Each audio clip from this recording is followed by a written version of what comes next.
Hare Krishna. Are we online? Can we begin? Hare Krishna. Jai Prabhupada. Hare Namo Vishnu Padaya Krishna Prastaya Bhutale Srimate Bhaktivedanta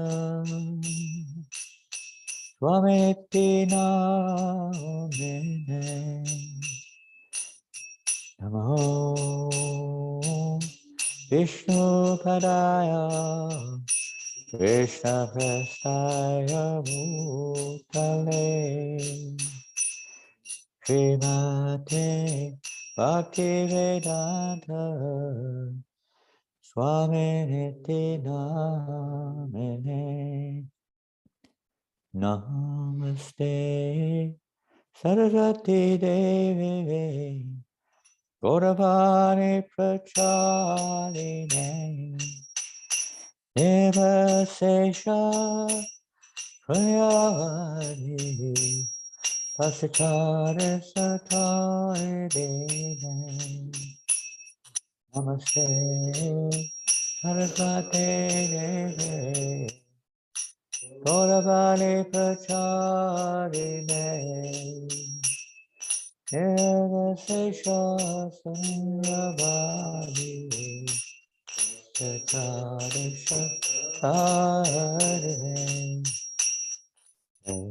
Shri Krishna Chaitanya Prabhu Nityananda Shri Advaita Gadadhar Srivasade Gauravaita Vrinda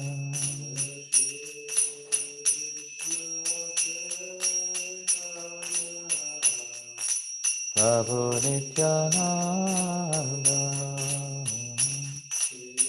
Veta Gadada Shiva Saridi Gauravata Vrinda Hare Krishna Hare Krishna Krishna Krishna Hare Hare Hare Rama Hare Rama Rama Hare Hare Hare Krishna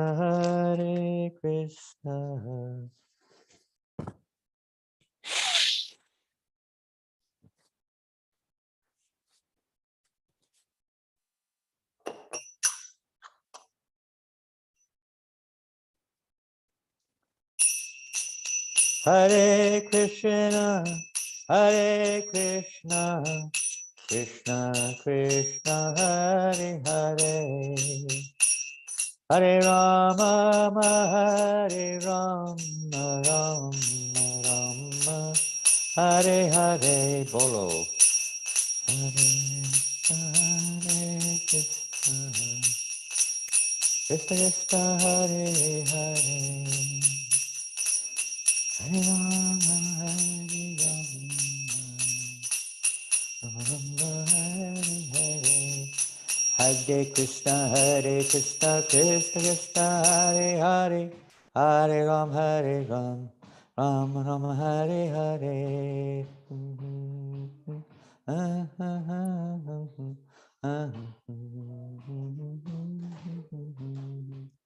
Hare Krishna Krishna Krishna Hare Hare Hare Ram Ram Ram Hare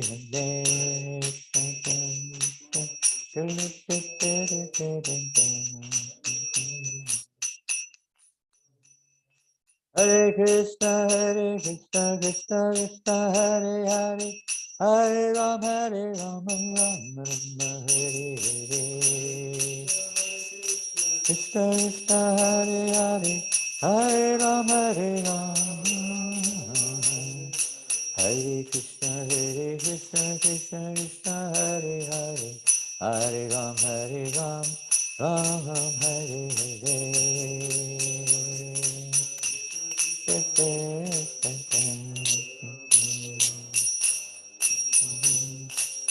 Hare Krishna, Krishna Krishna, Hare Hare, Hare Rama, Hare Rama, Rama Rama, Hare Hare. Hare Krishna, Krishna Krishna, Hare Hare. Hare Rama, Rama Rama, Hare Hare. Hare Krishna, Krishna Krishna, Hare Hare. Hare Ram, Rama Rama, Hare Hare. Krishna Krishna, Hare Hare, Hare Ram, Hare Krishna, Krishna Krishna, Hare Hare. Hare Ram, Ram Ram, Hare Hare. Krishna Krishna, Hare Hare, Hare Ram. Ye Radha Madhava, Kunja Bihari, Radha Madhava, Kunja Bihari, Radha Madhava, Kunja Bihari, Radha Madhava, Kunja Bihari, Gopijana Balaba, Girivaradhari, Giriana Balaba, Girivaradhari, Gopijana Balaba, Girivaradhari.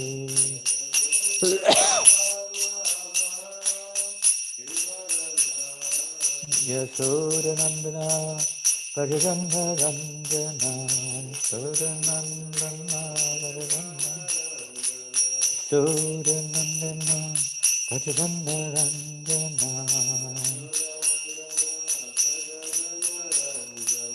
Janatira Vanachari,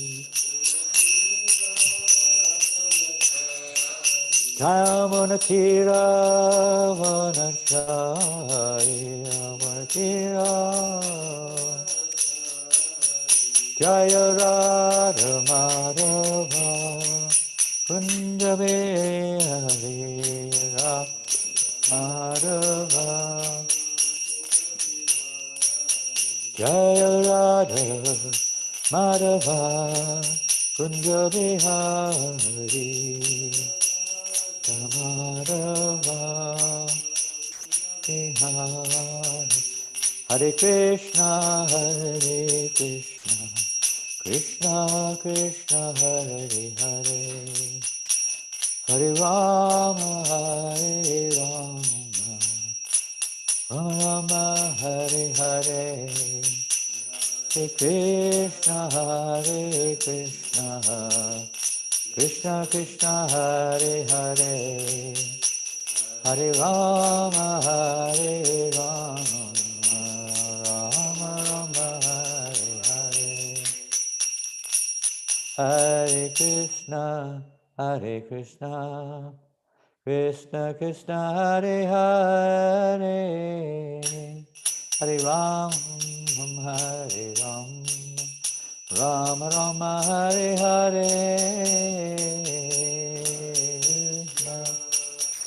Krishna, Krishna, Hare Hare, Rama, Hare Rama, Rama, Hare Hare, Hare Krishna, Krishna Krishna, Hare Hare, Hare Rama, Rama Rama, Hare Hare, Hare Krishna, Krishna Krishna, Hare Hare, Hare Rama, Hare Rama, Rama Rama, Hare Hare, Hare Krishna, Krishna Krishna, Hare Hare, Hare Rama, Hare Rama, Rama Rama, Hare Hare, Hare Krishna, Krishna Hare Hare.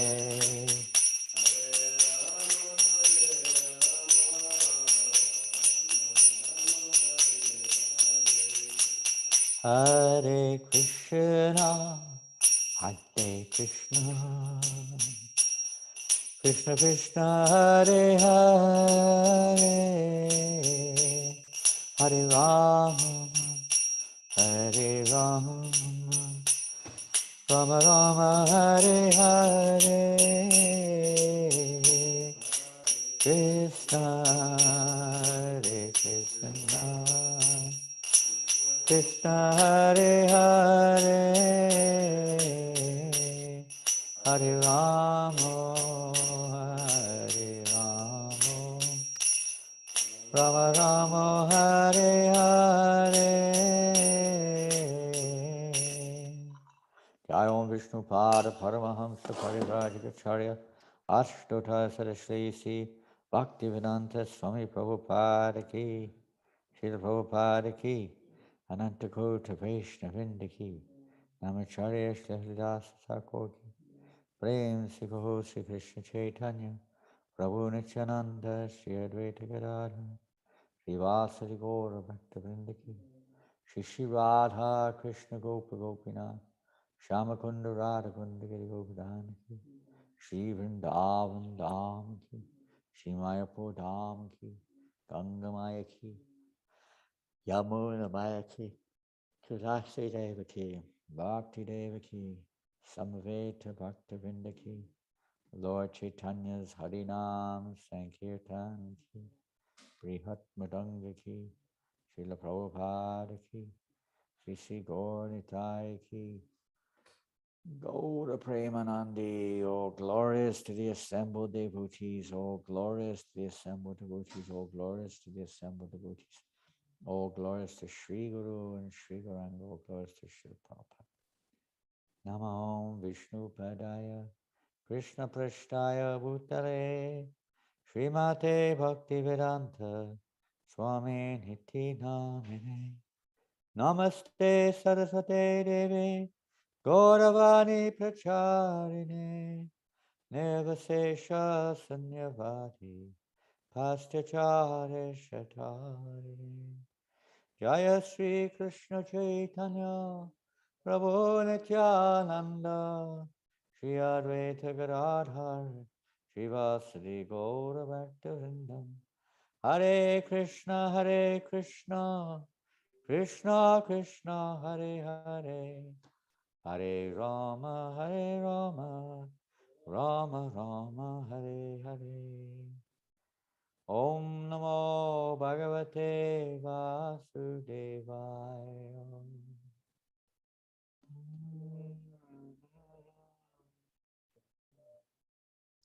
Om Namo Bhagavate Vasudevaya. Om Namo Bhagavate Vasudevaya. Hare Krishna. Welcome everybody.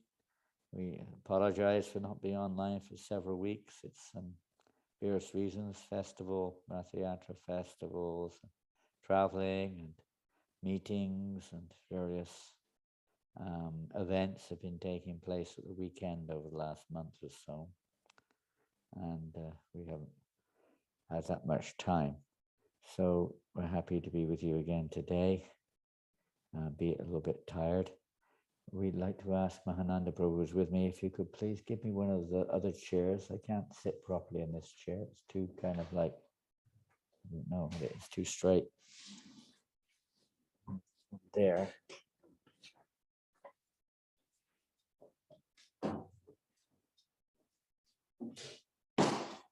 that won't work. Hare Krishna. In the meantime, Sikananda Prabhu will put the verse on the screen. Today's Bhagavatam verse. That's better. Thank you. Okay. And could we open the window, please, and get some air in?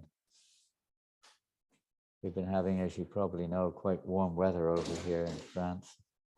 Many days the temperature has been in the 40s this last few weeks. Sorry, Maharaj, it's going to be 1 to 17 verse, right? Vasikananda Prabhu put the verse on the email. I think it's 1 to 17. Yeah. To be honest, I've had no time to even look at it. We're on Harinam, and I was planning to look, but I couldn't do it this morning for various reasons. But I think it's 1 to 17. Probably. And even if it isn't, what a nice verse it is. These are some of the key verses from Srimad Bhagavatam, and we see that Prabhupada included these verses in his first ever writing in the Western world. When he arrived in Boston in 1965, in September, Srila Prabhupada, as most of you know probably, he compiled the Makane Bhagavat Dharma in Boston Harbor. And in there, he included these verses from Srimad Bhagavatam, maybe about 8 or 9 verses from this section of the Bhagavatam, Prabhupada included. So this is one of those key verses, maybe not so many verses, but this is one of those verses he included, taking it very seriously and very important in his mission. It was kind of like a mission statement, Prabhupada's Markandeya Bhagavat Dharma, setting the groundwork, the foundation, the basis for this mission, this movement, Krishna consciousness movement, and basically for all of us. And we've said it before, we'll say it again, but this second chapter of the first canto practically captures the entire essence or theme of the Srimad Bhagavatam, at least to the point where it captures the method of approaching Srimad Bhagavatam. Srimad Bhagavatam is there for everyone, you could say, but not many people can access it. There is a means to access Srimad Bhagavatam. One may wonder sometimes why people are not very inclined. Yesterday we were on Harinam Sankirtan in one town nearby, near Mayapur, and there was a very loud brass band playing in a spot where we normally chant for some time at least. So we couldn't possibly chant there. They were so loud. And they were attracting a huge crowd. Well, huge means large for that town. And it was just on and on for hours, loud sounds, drums and trombones and various instruments, banging of various instruments. And it was interesting to see how persons were attracted. If we had sat down there, a few, maybe 1 or 2 drunken people probably, would have shown some interest, at least more than just a fleeting one, maybe some beggars. And one wonders why. Are we doing something wrong? We don't seem to have any attraction for hearing the sound vibration. Well, we could say we're not chanting purely. That may be one aspect which we should look at, but that's not the, say, at least on the surface, that's not the reason. Every living entity in this material world, our consciousness is like a mirror. And depending on what we're attracted to, what we associate with, the mind or the consciousness on the mental platform tends to portray those various pictures. Now, those pictures don't come just in a form of, or let's say in the shape of form. They come in the shape of sound vibration, smells, tastes, touches, everything. So we see that different people have attractions for different sounds, for different forms, for different tastes, and so on, smells, different living entities. And so this means that their consciousness is covered. So when we talk of, control by the modes of nature, it basically means that their consciousness is colored. It's called kalatmaka, by various degrees of the three modes of nature. Now, Kali Yuga particularly, people's consciousness is mainly, or the mirror of the mind, is mainly completely covered by the influence of the modes of ignorance and passion. So there, naturally, compatibility being the key here, sounds which are compatible to their passion and ignorance will be attractive to them. So they're naturally attracted to sounds which are in ignorance and passion. Sometimes a little goodness, but it's still tinged with passion and ignorance in the form of classical music or sitar music, which is, you could say, more inclined towards the mode of goodness in general, not always, but in general. So some attraction may be there, maybe those who are little, sometimes people are a little influenced by goodness, that's a fact. But generally it's passion and ignorance, and some more so than others, this mode and that mode. Therefore, they're more attracted to various sound vibrations because they feel comfortable. It's like with food. Persons who are in the mode of ignorance and passion are attracted to eating meat. They're not attracted to eating, food so much in the mode of goodness. They may take a little bit of it, mix it in for various reasons. But primarily, they're interested in a passion or ignorant type of menu or lifestyle, everything. So in that way, when the chanting of the holy name is there, for most people, it just doesn't register any more than it does for a dog or a cat or a bird. Something goes in, but it doesn't register. It doesn't seem to fit. It's like out of their world. It has no relevance. Some people, it's a straight nuisance. They simply don't like it. It disturbs their consciousness because they're so much in the mode of ignorance. Now, sometimes we see that even such persons on the street become somewhat, maybe only for a few moments, but they become somewhat attracted in various ways, sometimes negatively also, of course. But somewhat their consciousness is captured, at least for a few moments, until something else overwhelms it. Something else captures their attention, and away they go. So, why? How? Because with the kirtan, there's different ways that may happen.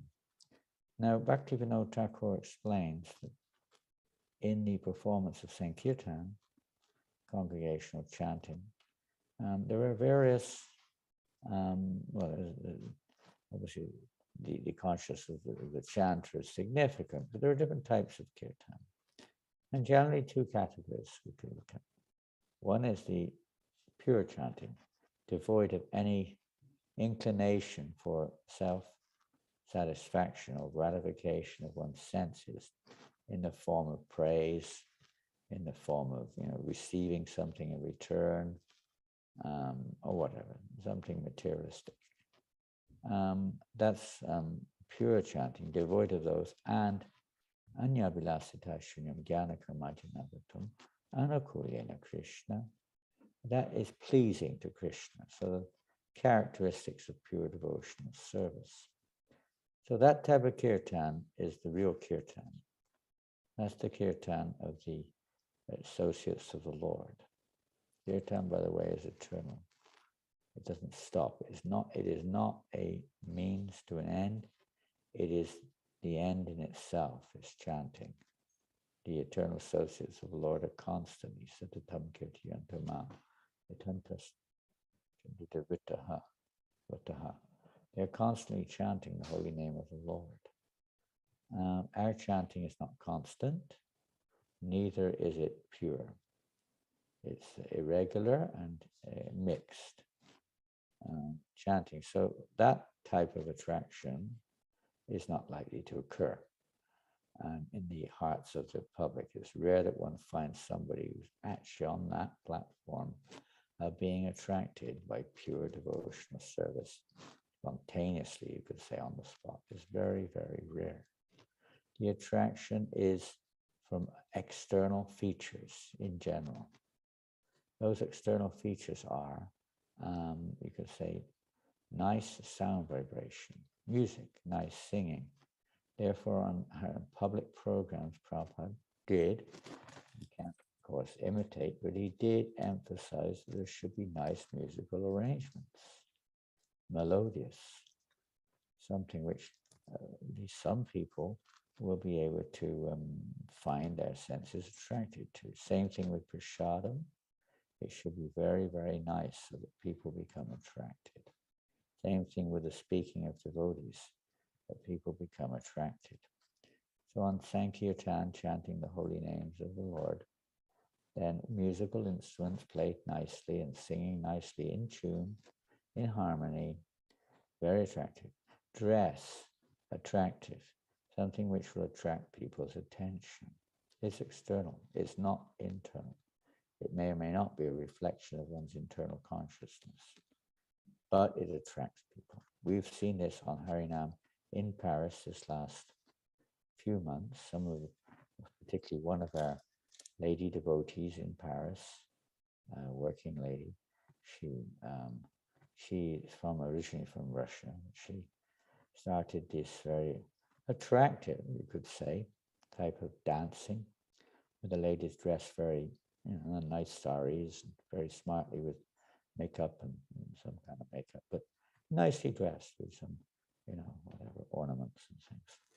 And we've seen that has been very effective. Maybe 6 ladies dancing and many, many people stopping. We've always dressed nicely, it was up with tilak and everything. It is actually quite attractive, surprisingly attractive. Generally, when you see at least a professional band, they're all dressed in a very uniform way. It's one way of doing it. You can look at it the opposite way too, of course. But that's just repeating what the effect is. People are attracted. Clean, neat, tidy, uniform, or say, original, something original. So that's another thing, the way we dress. The way we dance is very significant in time. Not everyone dancing all over the place. And of course, the more devotees are focused on the holy name, it will have an added effect. But particularly the externals. People are attracted, and not everyone, but those who are a little bit, maybe a little passion, they're attracted to a certain type of musical instrument, or they're fascinated. People may be just fascinated, curious as to what is this. Some people may be attracted negatively. They may be critical of what they're seeing. They may even be attracted sometimes by the mundane form of the performance. We've had that many times. Lusty men attracted by the girls or something. But whatever it is, there's some external attraction there to the Sankirtan. Now, the more that performance of Kirtan is Anyavilasata, Shunyam Jnana Kamajatam, Avitam, etc., the more it will help to evoke the change of heart. Srimad Bhagavatam talks about the change of heart. It must take place. So this change of heart is being discussed now in these verses, where a person's heart, when we say heart, we can refer to the mind on which the consciousness of the living entity is absorbed. So depending on the nature of the mind, the consciousness will be colored by passion, ignorance, sometimes goodness. So to make that change of heart, not just to goodness, but to pure goodness, is the essence of these verses. And today's verse is a continuation of this process of renovation, Prabhupada says, renovating the consciousness of the soul. We renovate a house when it's in bad shape. Renovating the consciousness of the soul so that our consciousness becomes pure, free of the effects of the modes of nature, free of the effects of various types of anatta. So I'm going to read today's verse now, if you can see it on the board there on the screen. Thank you for sharing it.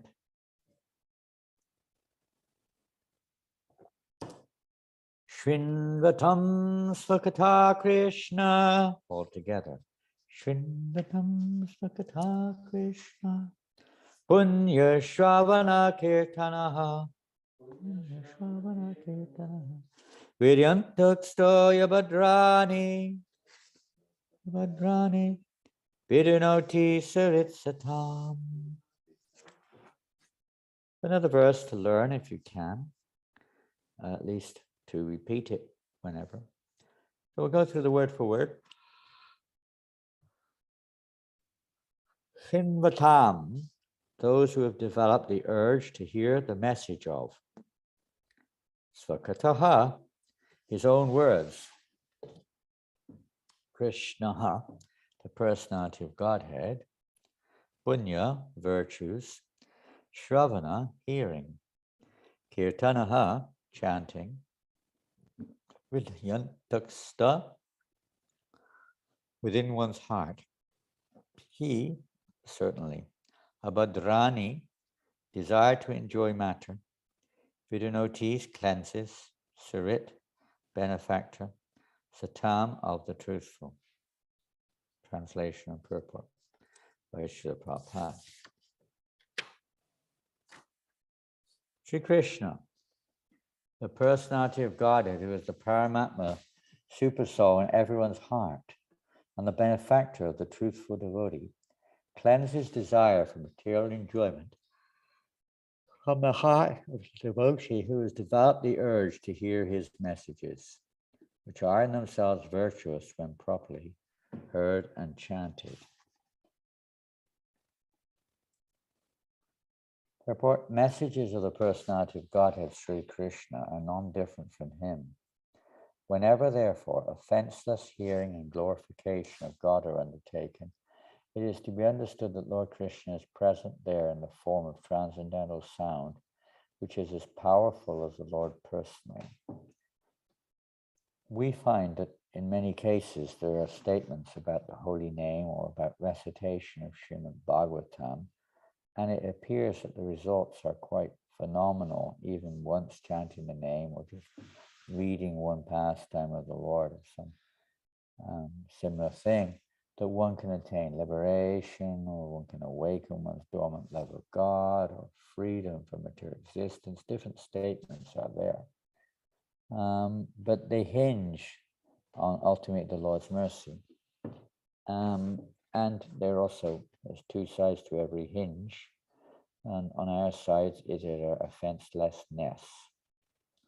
So the chanting of the holy name offenselessly or in the proper way is, generally speaking, emphasized. Sometimes it may not be there, but it's understood. It just also depends on the quality of our chanting. How sincere is our chanting? Then Krishna, as this verse purport says, Lord Krishna is present there. He's present there. He's not like a, what we could say, a mundane object which you can capture within a space and hold it there. Krishna is, as the soul, the original soul, free to appear or disappear at his free will. He's not obligated, but he generally reveals himself in the presence of pure devotion. So when our chanting is offenseless, then the Lord will appear there in the form of transcendental sound. It's not just a mundane sound. It's not just a question of lip service, just chanting with the lips. That's so beginning, maybe good to begin with, you may say. But ultimately, the chanting has to be with one's very life and soul, desperately taking shelter. completely surrendered soul. So we continue. Sri Chaitanya Mahaprabhu in his Sikshastakam declares clearly the holy name has all the potencies of the Lord. Indeed, he has endowed his innumerable names with the same potency. There is no rigid fixture of time, and anyone can chant the holy name with attention and reverence at his convenience. The Lord is so kind to us that he can be present before us personally in the form of transcendental sound. But unfortunately, we have no. What is it? What is this marker here? Unfortunately, we have no taste for hearing and glorifying the Lord's name and activities. So it's on the Prabhu's screen. It's cancelled.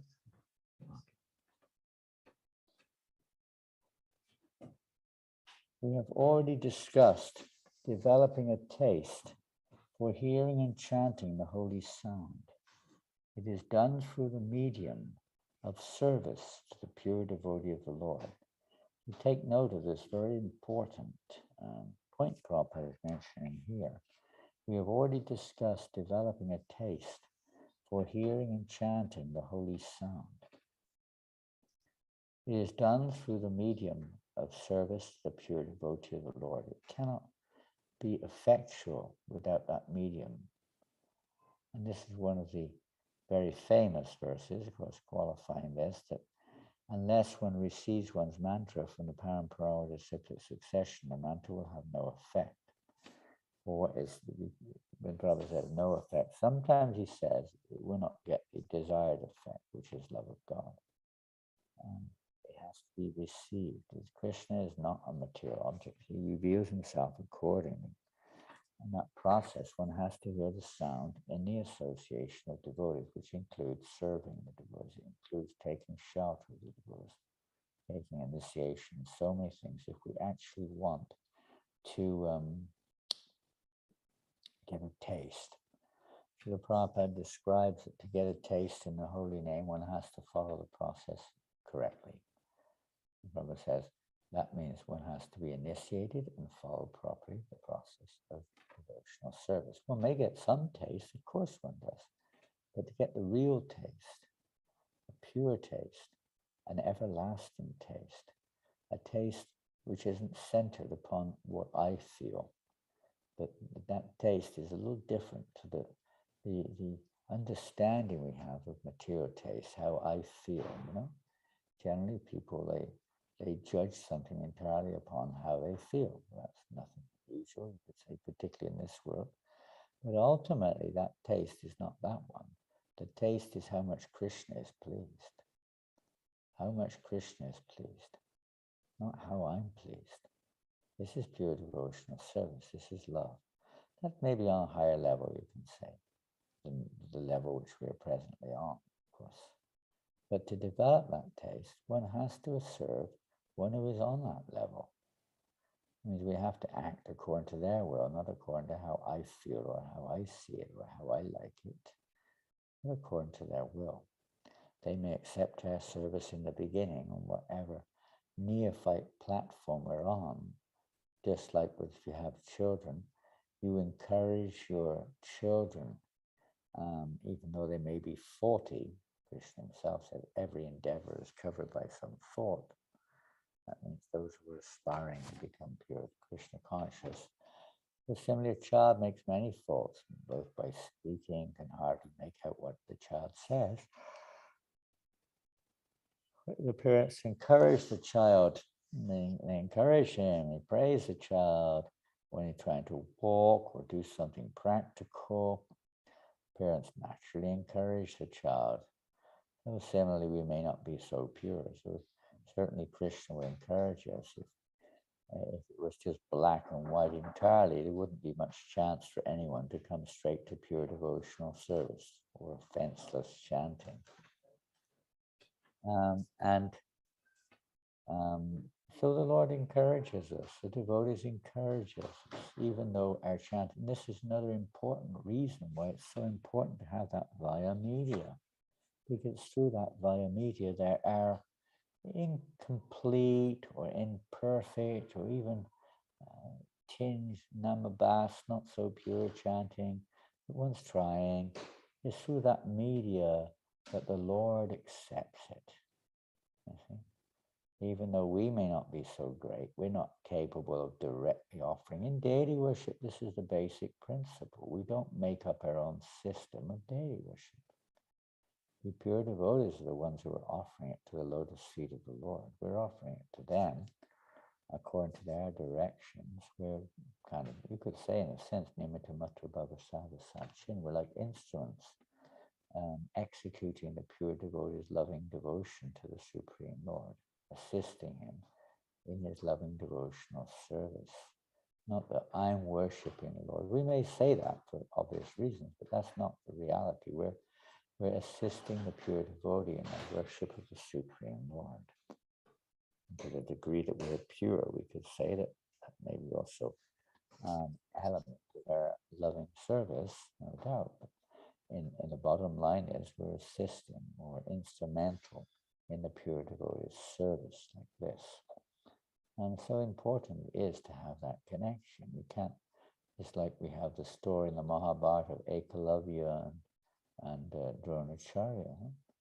Well, Ekalavya was thinking that he's serving devotional service or whatever service it is through Drona, but Drona, it has to be accepted by the pure devotee. You can't force it upon the pure devotee. Drona is teaching a very important lesson there. You can't impose on the pure devotee. The devotee of the pure, if we can't impose upon Krishna, hey Krishna, eat this. Hey Krishna, I'm chanting your names, give me bliss. We can't impose upon the Lord. We can try if we want, but that's not devotional service. Similarly with a pure devotee, one doesn't impose upon a pure devotee. If we want to attain the mercy of Krishna coming through the disciplic succession, then one's devotional service, as the previous verse also emphasizes, how a devotee has to be pure in heart, free of these various inebrieties. We may not be on that level now, but that we should understand is the level we have to work towards in our devotion, not remaining spoiled, immature children forever. And that is, let's say, beneficial to anyone. Something. But it's not going to spread Krishna conscious movement, and it's certainly not going to bring us to loving pure devotional service in of itself. It's that contact in our chanting, that contact with a pure devotee of the Lord, whatever little service or chanting we're doing, if we're very fortunate, he offers that to the Lord, and thus the Lord cleanses our heart, because it's the pure devotee that the Lord is obligated, basically controlled by the love of his pure devotees. So if some another we can follow a pure devotee, and some another we can please a pure devotee, then one is pleasing Krishna through the media of the pure devotee, or the pure disciplic succession. We can say that, and Prabhupada said also, that it's not just, oh, therefore I'm a pure devotee, or someone's a pure devotee. They may well be. But the point is that they are offering it. A pure devotee is one who offers it to his pure devotee spiritual master, who offers it to his spiritual master, etc., etc. Ultimately back to Krishna. It's a line, a chain of disciplic succession to which we're offering. Ambassador, representative of the Lord.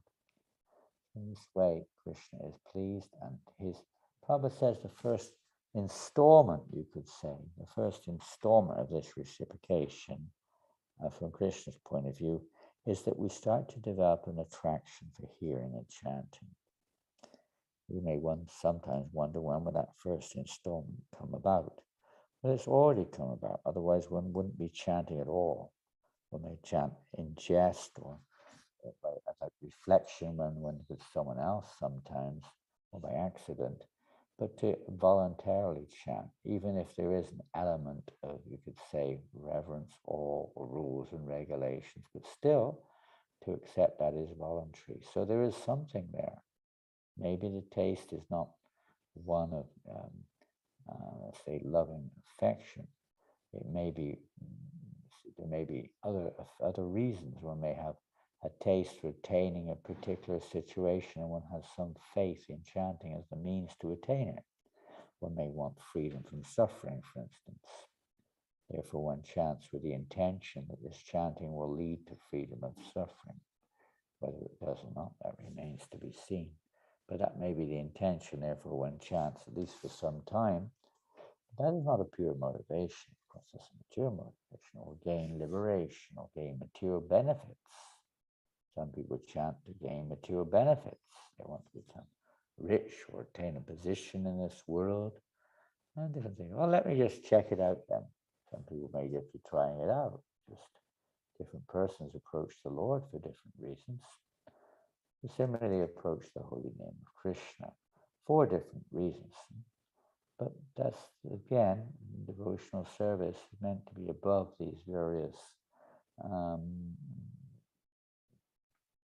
objectives or these various motivations. Is meant to be just for the pure pleasure of the Lord, ultimately.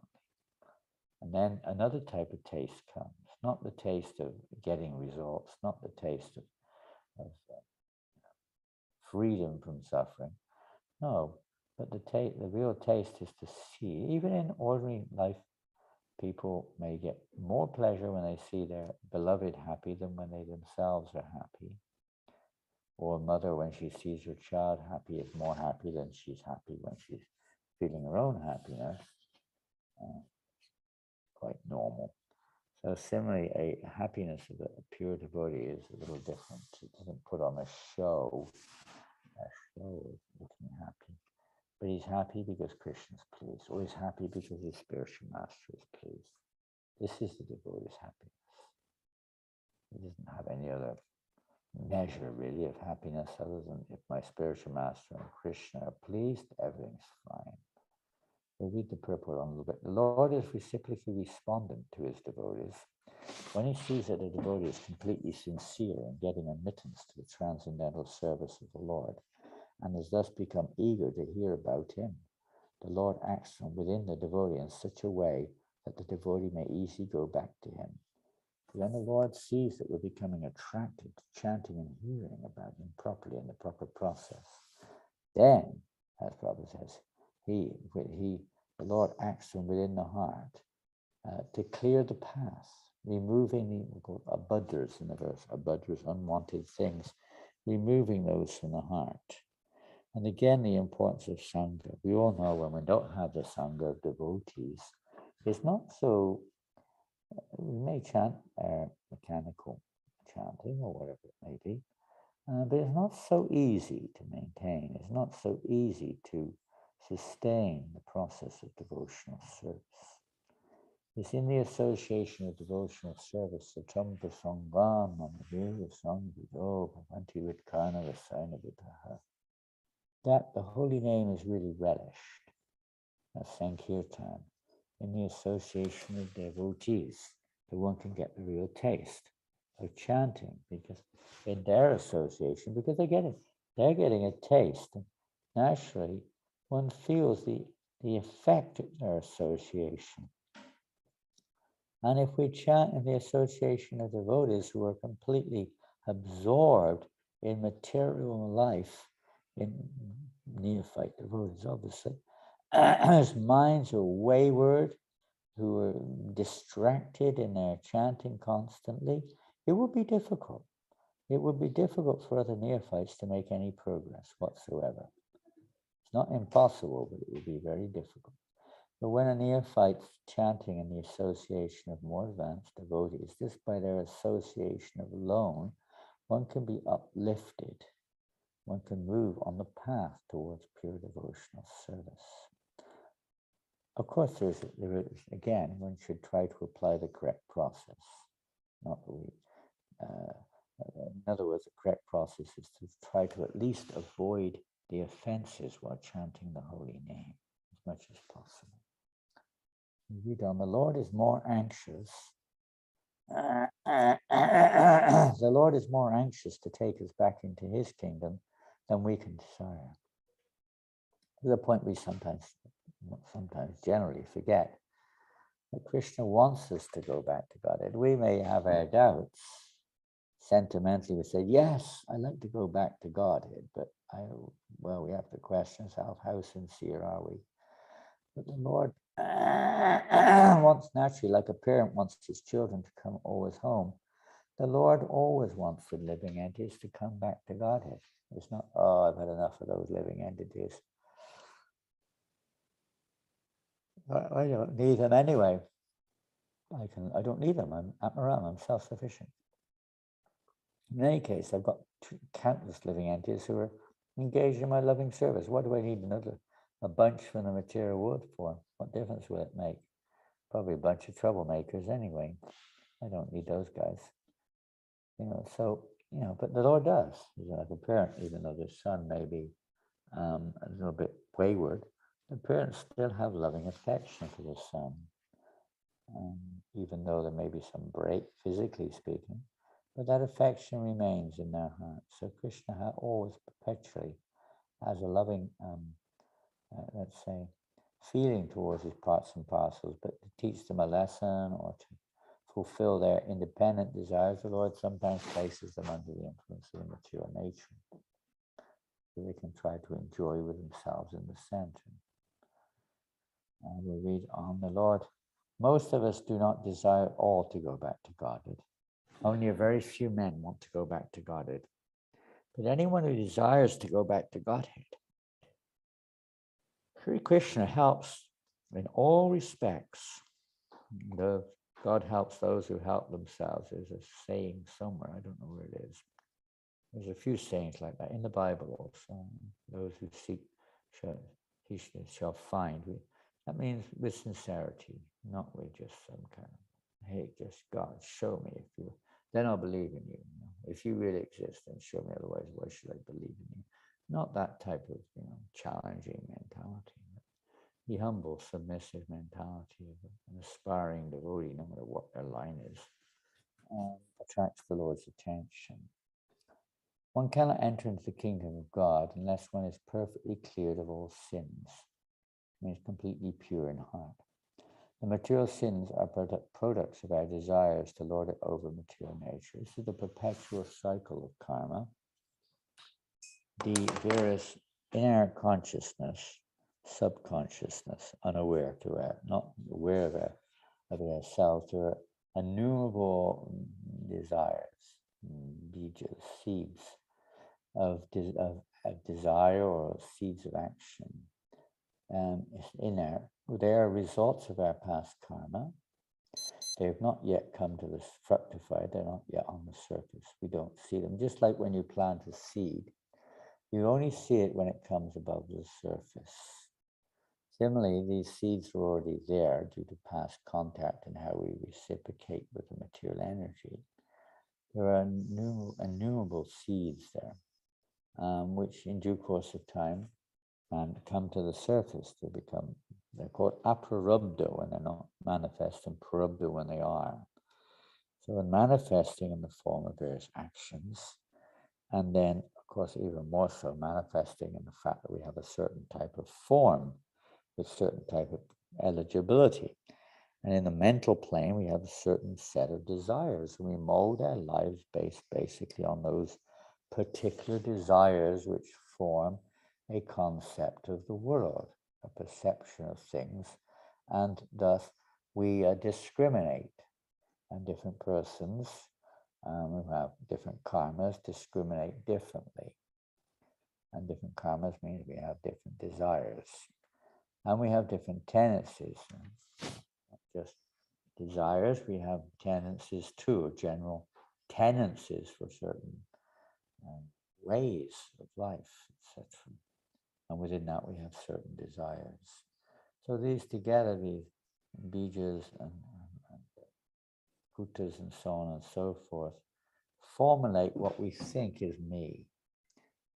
When we say formulate, that means also they, by the ultimate control of the Lord through the modes of nature, of course, result in various types of bodies and various types of behaviors various types of results from our activity due to our karmas, etc. And all of this adds up to a false identity that this is me. But this is just, again, like looking in the mirror. And of course, we can say it's me, but it's not really me. And depending upon the nature of the mirror, we'll see the so-called me very differently. And now, if the mirror is concave, we'll see it one way, and if it's convex, we'll see a so-called me differently. One is very fat, one is very thin. Or if it's very dusty, we'll see ourselves in a very blurred way. Or if there's some lines, we'll see ourselves as cracked. Similarly, we have consciousness when it's coated or covered like this. We identify ourselves as being something which we're not. Even if the mirror is perfectly clear, still we're identifying ourselves as something which we're not. That is not us. That's a reflection of us. So what we're seeing and what we're and everything we're doing and seeing and so on this world is just like that, a reflection on the mirror of the consciousness. It's not the real self, although it's based upon the real self, but it's not the real self, just a reflection. The process of devotional service is to change that reflection, or to have that reflection giving us pictures of reality, hearing and chanting about Krishna, remembering Krishna, service to Krishna, hearing the philosophy of Krishna consciousness helps us to, let's say, impress various truths on our consciousness, which have the gradual building effect. In the beginning, it may be very independent only and wholly and solely, in fact, when we happen to be in the association of devotees. But gradually it becomes more and more possible, conceivable, that we can remain Krishna conscious in any situation, because our mind, or the mirror of the mind, is so Krishna conscious. There's no room for other things. There's no interest in other things. One has no more desire to meditate or to pursue such thoughts for materialistic objects or selfish achievements, etc. So we'll read on, if we can, with my glasses. We're almost finished, I think. It is very difficult to get rid of such desires, and we all know how difficult that is. Women and wealth are very difficult problems for the devotee making progress on the path back to Godhead. So,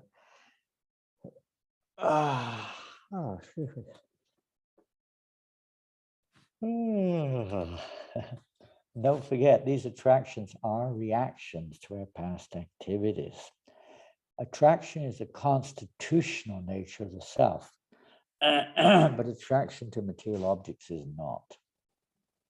Love is constitutional, but love for material objects is not constitutional. Service is constitutional, but service to the material energy, or living under the influence of the material energy, is not constitutional. It's all within the modes of nature. It's all within the illusion or the dreamlike state, you could say, of this material world. It's not absolute reality. So a devotee also, just a second here, by following a pure devotee of the Lord who is connected, whose activities are constitutional, by following his directions, even though our desires and our attachments and our tendencies are not, although they're founded on the constitutional nature of the soul, we're falsely identifying the reflection as constitutional, but it's not.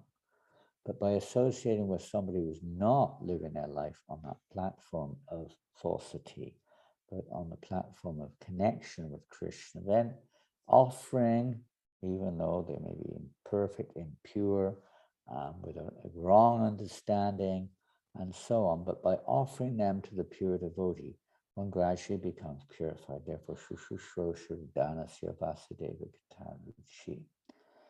That service to those devotees were freed of all vice. Great service is done. By such service, one develops an attraction. So developing attraction means that the clearing of the heart is taking place, so we can start seeing things a little bit correctly, and our attraction for purity is starting to manifest. doesn't usually happen immediately. Nothing is impossible, but not usually. It usually takes time. And depending on the degree that we're putting dust on our consciousness and the degree that we're not, but rather we're putting some form of Krishna consciousness on our mirror of our mind, the process will be accelerated or it will be slowed down. So when we say putting dust, that means meditating on material things, performing unnecessary material activities, and so on and so forth. Actually, our devotional service, although the fruits or the benefits of devotional service is never lost, the manifestation of devotional service may wane, and we may fall away from, practically speaking, devotional service, apparently altogether. But the seed of bhakti is still there, and it's a matter of time. It can be lifetimes, by the way, but that seed will be again nourished at some point of time. But ideally, one should avoid that risk or that effect, and rather one should try to continually pour the watering process of hearing and chanting on that seed, the process of service, trying to follow the process of devotional service, avoiding things which will extinguish the devotional, we say in the material world, extinguishing the blazing fire of material existence, but we also want to say extinguishing the fire of bhakti, or the spirit of bhakti.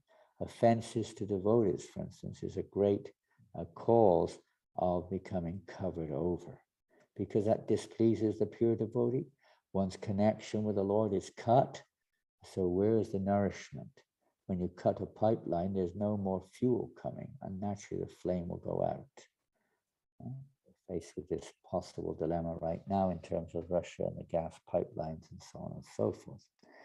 You can have a nice cooker, you can try your level best, put all kinds of flames to it, but unless there's some gas coming through there, you're not going to get a flame coming out of the cooker, that's for sure. So in order for that blazing fire of Sankirtan to burn, we have to be connected to the pure devotees of the Lord. That's the only way. There is no other way. As Prabhupada says here, many stalwarts in the devotional line fell victim to these allurements. Money, wealth, fame, name, prestige, whatever it is. Or they committing offenses. And thus they retreated from the path of liberation, not to speak of devotion.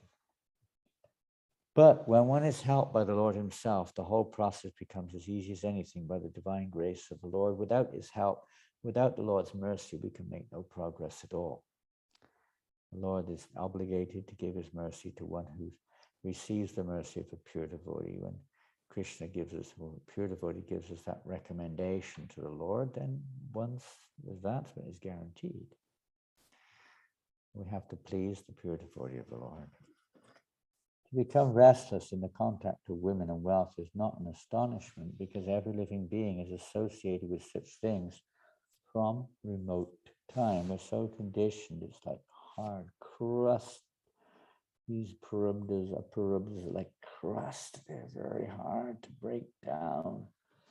It takes Tivrena Bhakti Yogena. It takes intensive devotional service for this coverings of our consciousness, or the thick layers on the mirror of our mind are removed. It takes intensive devotional service. And generally something which in this lifetime we may not go that far. Most people.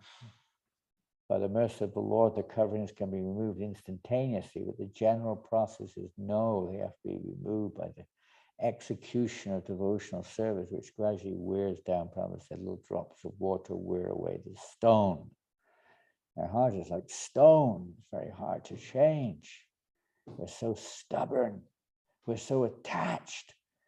It's very hard to get through these coverings. Become free of these coverings. Very attached. And, associated with persons who are very, very attached is not a very good process. It's not recommended. The Sangamajaram Pasham, the forgotten the verse. It's in the third canto of the Bhagavatam. But the English is every living entity, and every wise person knows that the greatest attachment for the living entity is their attachment to material objects. When that same attachment is transferred to the self-realized soul, that then becomes the cause of our freedom from this material entanglement. When we become attached to service to the pure devotees of the Lord, this is the cause of our liberation, of freedom from birth and death. And of course, later on, we'll see how that works in the second chapter, in this very chapter, actually. But that taste then starts to develop for hearing and chanting about Krishna. And when Sri Krishna sees that we have developing a taste to hear and chant his holy name, then he reciprocates more and more and more. Very nice process.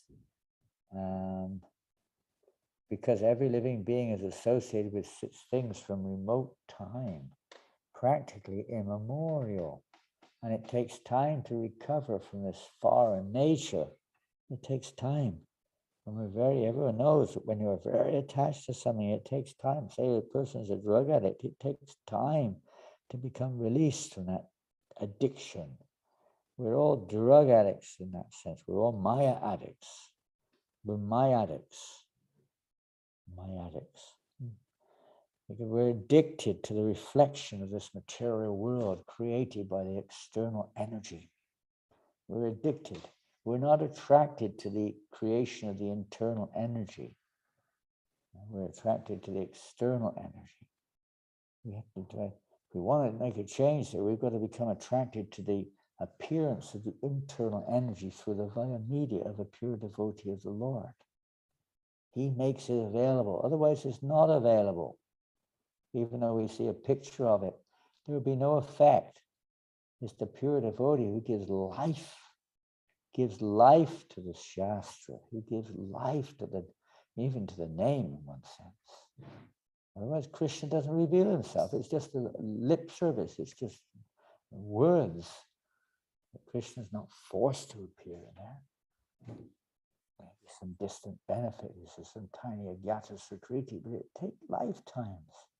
But by the grace of the pure devotee of the Lord, this can be evoked in one lifetime if we follow their directives, the path to follow.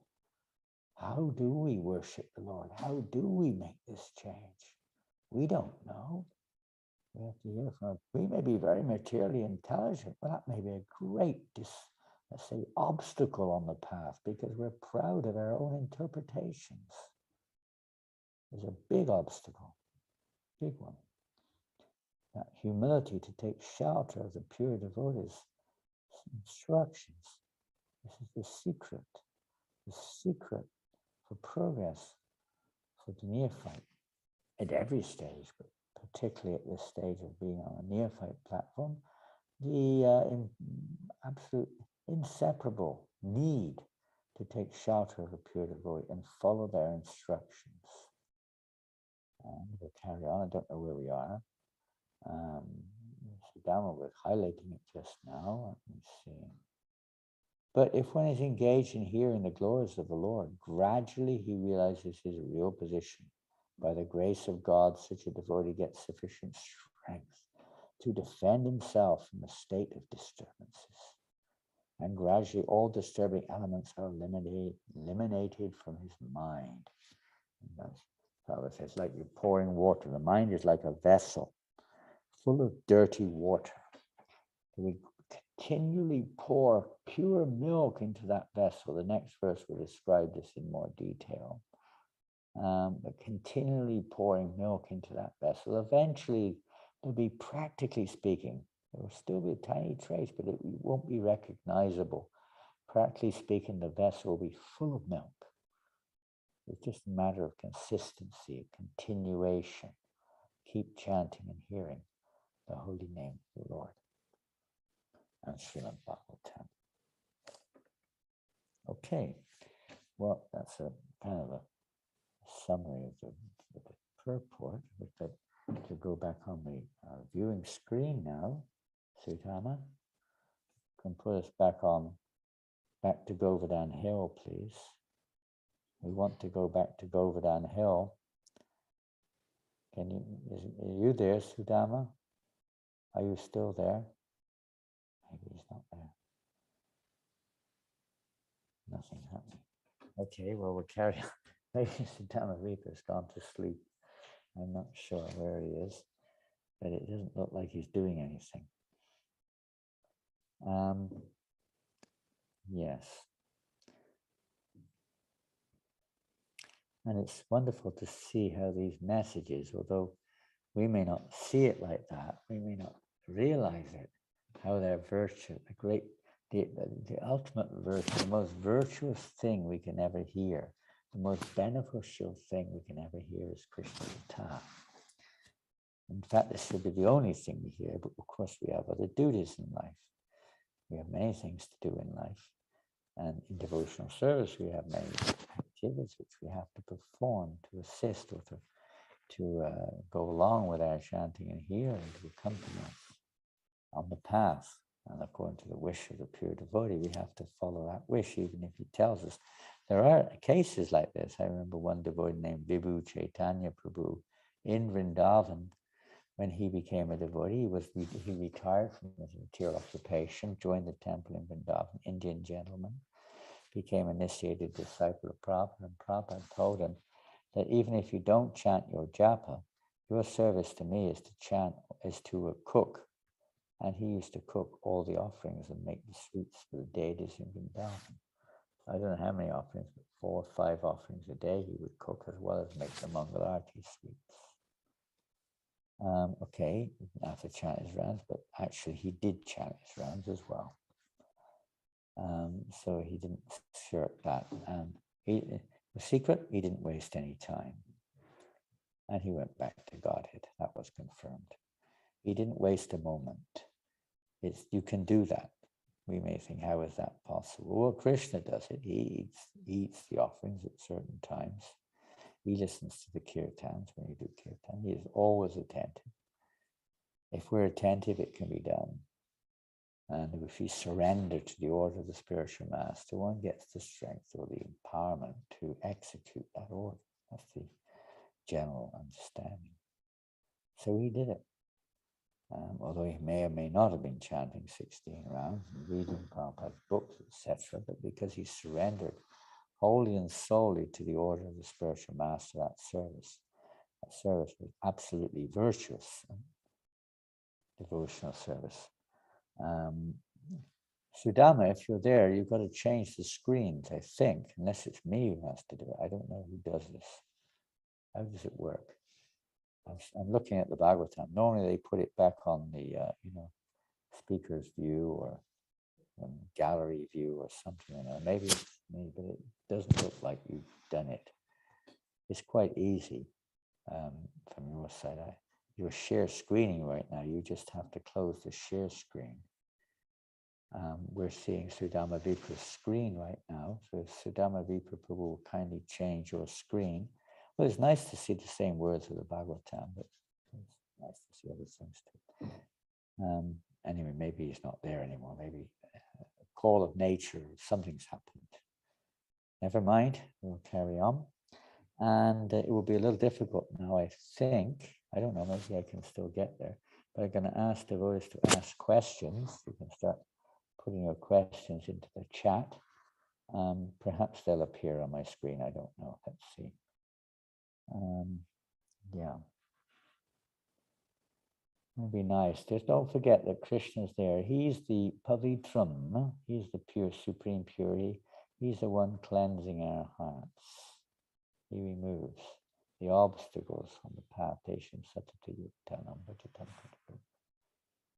He reciprocates like this by cleansing our hearts. If we take shelter of hearing and chanting his messages, we have to hear and chant as regularly as we can, or maybe we can have some recordings which we're listening to.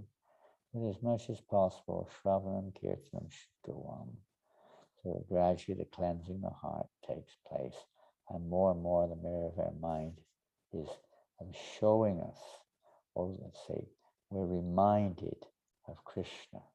Instead of the attachments which we have, which come up all the time, pictures of Krishna come up, remembrances of Krishna come up, or devotional services. So we're waiting now for either Sudama Vipra Prabhu to change. I don't think I can do it. I'll try, but I don't think so. No, I haven't got any. I can put, no, I make no difference. You can do that. Maharaj, what do you want me to change to? Well, you've still got the Bhagavatam screen on the screen. You're supposed to get that off the screen altogether.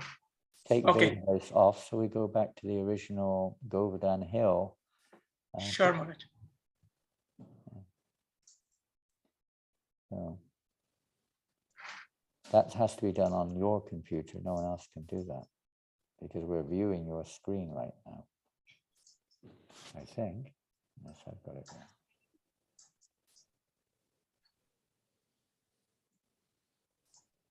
There you go. Okay. Are you back? Is that okay? Okay. So you've got the approval now of the devotees. So we've got the blessing of the devotees now. So. Hare Krishna, we like to ask the assembled Vaishnavas and Vaishnavis if you please have any questions you'd like to ask.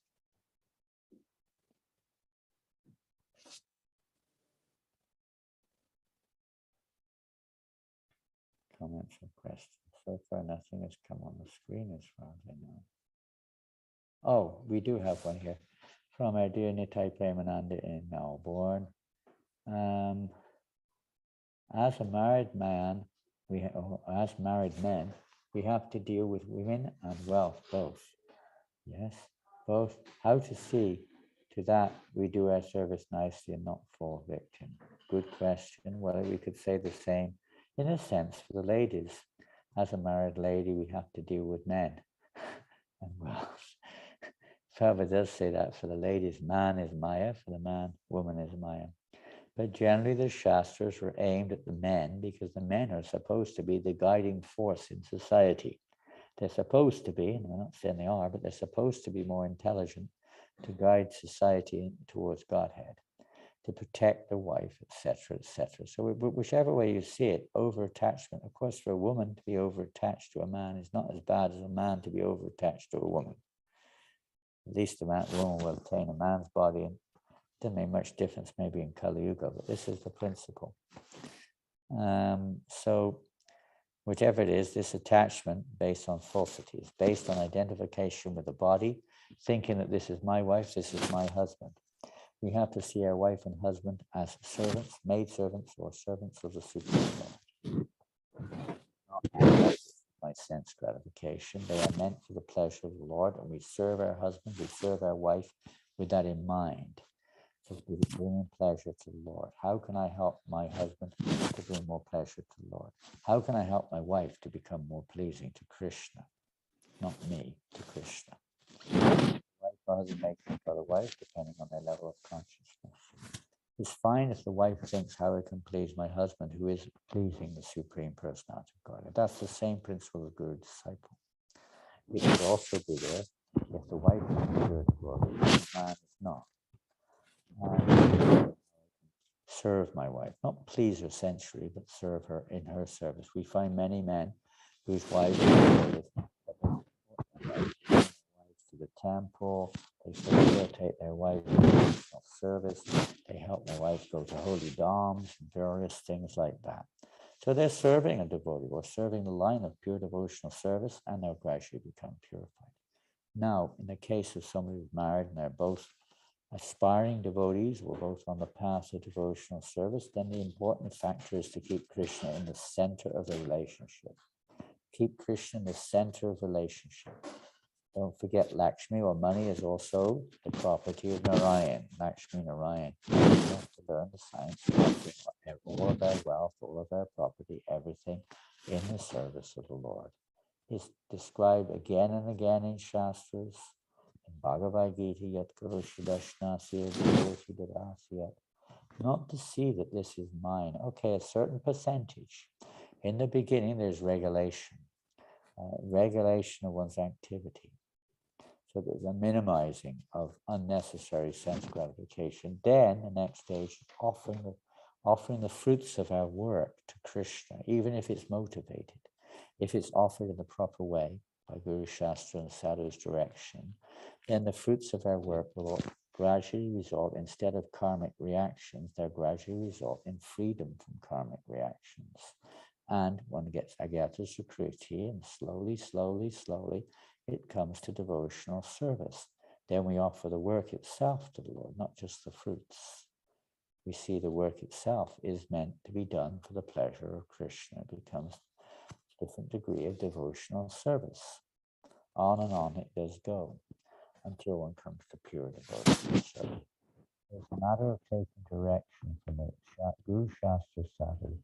Details will vary according to time, place, and the objective goal of becoming pleasing to Krishna, to becoming, sometimes we call it selfless, but it's actually selfless in the material sense of the term, but not that we become Mayavadis. No, we realize our true self as the eternal servant of the servant.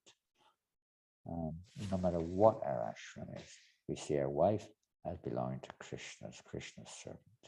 We see our husband in the same way. We see our wealth as belonging to Krishna's opulences. How I can use these opulences for the pleasure of Krishna is an ongoing reminder. Again, the importance of sadhu sangha to help us to remember this. Otherwise, we can get carried away. We can start thinking, I am the doer. I am the enjoyer. I am in the center. We can get carried away very easily in this world. We're already carried away. That's why we're here. And we could be further carried along by this illusory understanding of our identity, misunderstanding of our identity, misunderstanding the energies of the Lord, misunderstanding the object of devotion, everything, the process of devotion, everything misunderstood. So regular hearing and chanting about the truths of devotional service, that we need to have gyan or sambandha gyan must be there at the root. Proper understanding of the various tattvas. Otherwise, our abhideya will be based on a false foundation and we will not persevere in devotional service without the right. Have you ever tried building castles in sand? They don't last long. The tide sweeps them away after a while. Or they just, something, dog comes and pees all over it and it dissolves. By associating this material world, the effects of our abhideya may be subdued or completely not nullified, but we will not see any immediate or apparent effect, and we will give up. Unless we have solid sambandha gyan, means understanding, regularly hearing and understanding the truths of devotional foundational knowledge. What is our identity? Why are we here? What is the process? What is the material energy, the modes of nature? This may only be theoretical, but the application of that theoretical knowledge needs to be there. Otherwise, we'll become overwhelmed by the attractions or the distractions of this world. It's very important to have this solid sambandha gyan. And we generally have to keep reminding. Sometimes they will say, why you keep talking Bhagavad Gita? We need to hear higher stuff. But we're not on that platform. Our foundation is not strong. We may be a little attraction, a little bit of fun there, hearing some higher subject matters, or devotees hear it anyway, because it's part of the process of devotional service, but not to think that can be relished or understood without strong sambandha, without a foundation, strong foundation in our devotional practices, fixed in our sadhana, fixed in maybe vaidhi, practical, based upon rules and regulations, but that must be there. Strong foundation, then the door opens. The door to pure devotional service opens on that foundation. Otherwise, it will not stand. You may quote 1,000,001 stories, but there's no real devotion there.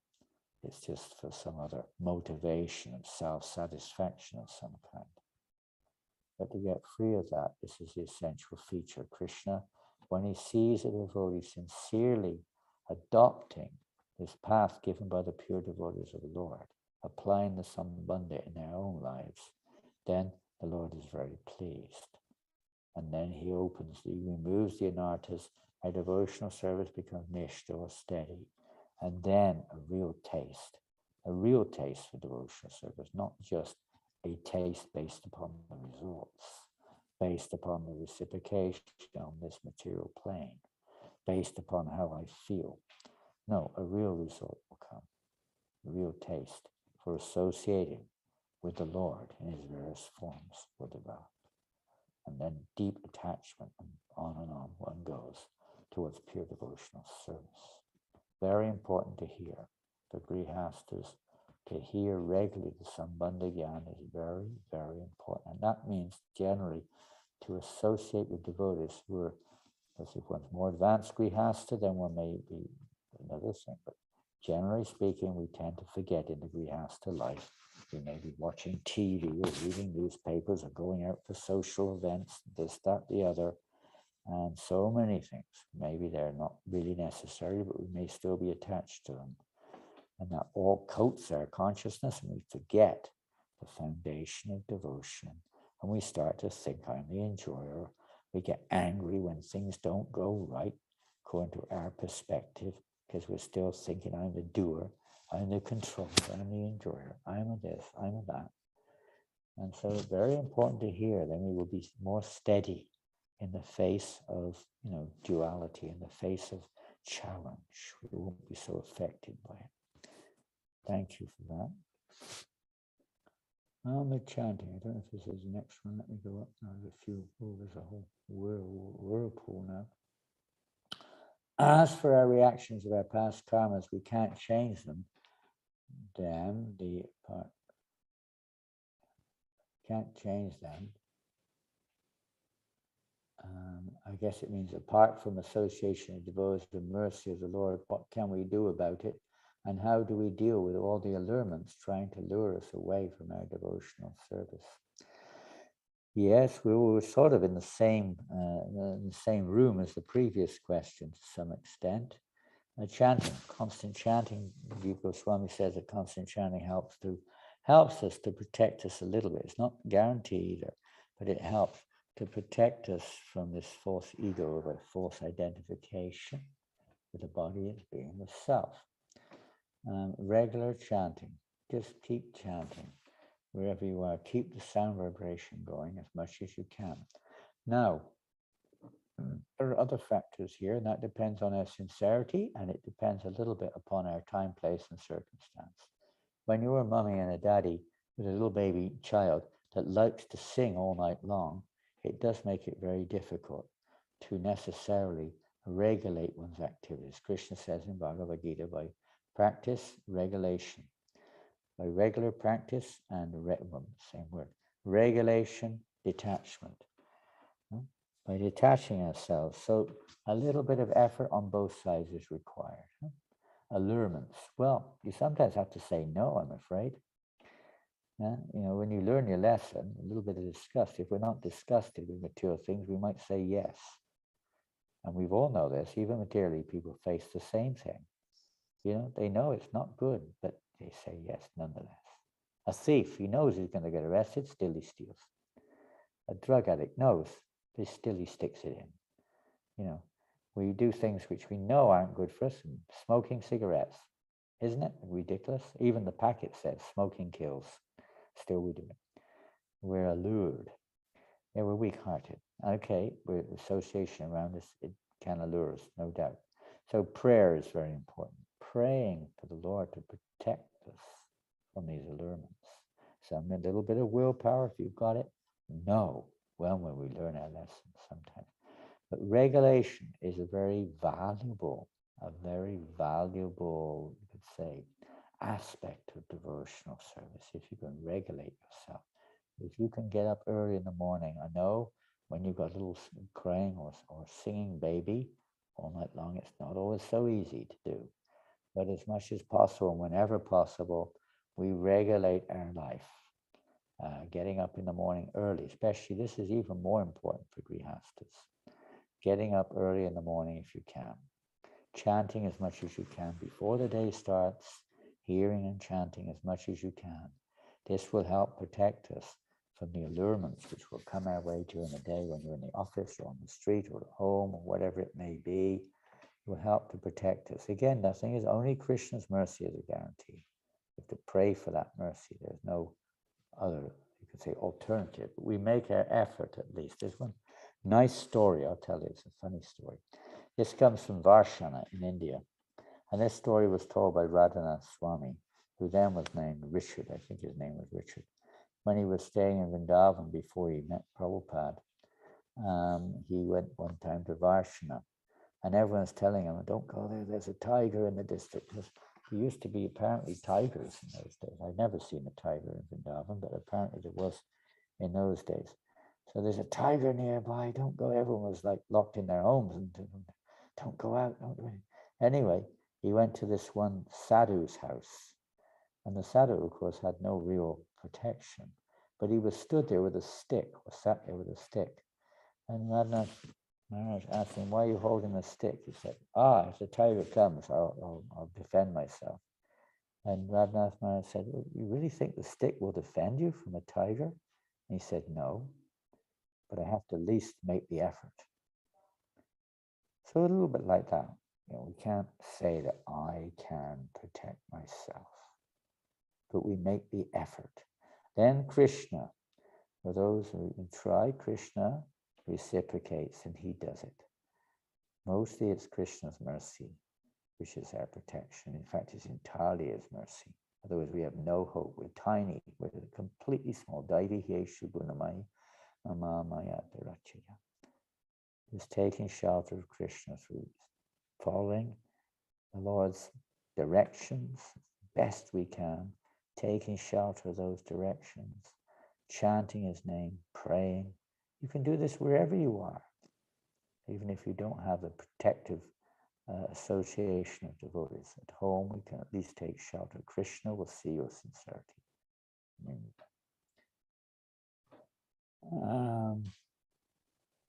And even though you've got a big bag there, Krishna will help you to carry it. Don't worry. When we try to remain humble by considering that we do not know anything, but what is happening is that the mind is getting washed, and I feel that I have forgotten everything. Please help. I have to try. I try to understand this question. It's a little interesting, isn't it? We try to remain humble by considering we do not know anything. I don't know to what extent that goes hand in hand, or that is a reality. We generally think we do know something, even if we are, so to say we don't. Even to say we don't know anything means we're thinking we know something. That itself can be false ego. But what is happening is that the mind is getting washed. Mind is getting washed. I feel that I've forgotten everything. Now, I'm not sure, maybe you have to qualify this. I mean, do you mean you've forgotten everything in the material world? You've forgotten who you are? You've forgotten where you're going? I mean, what does it mean? Forgotten everything. I haven't met anyone who's forgotten everything. They may have forgotten something, but not everything. I've never met anyone in that category.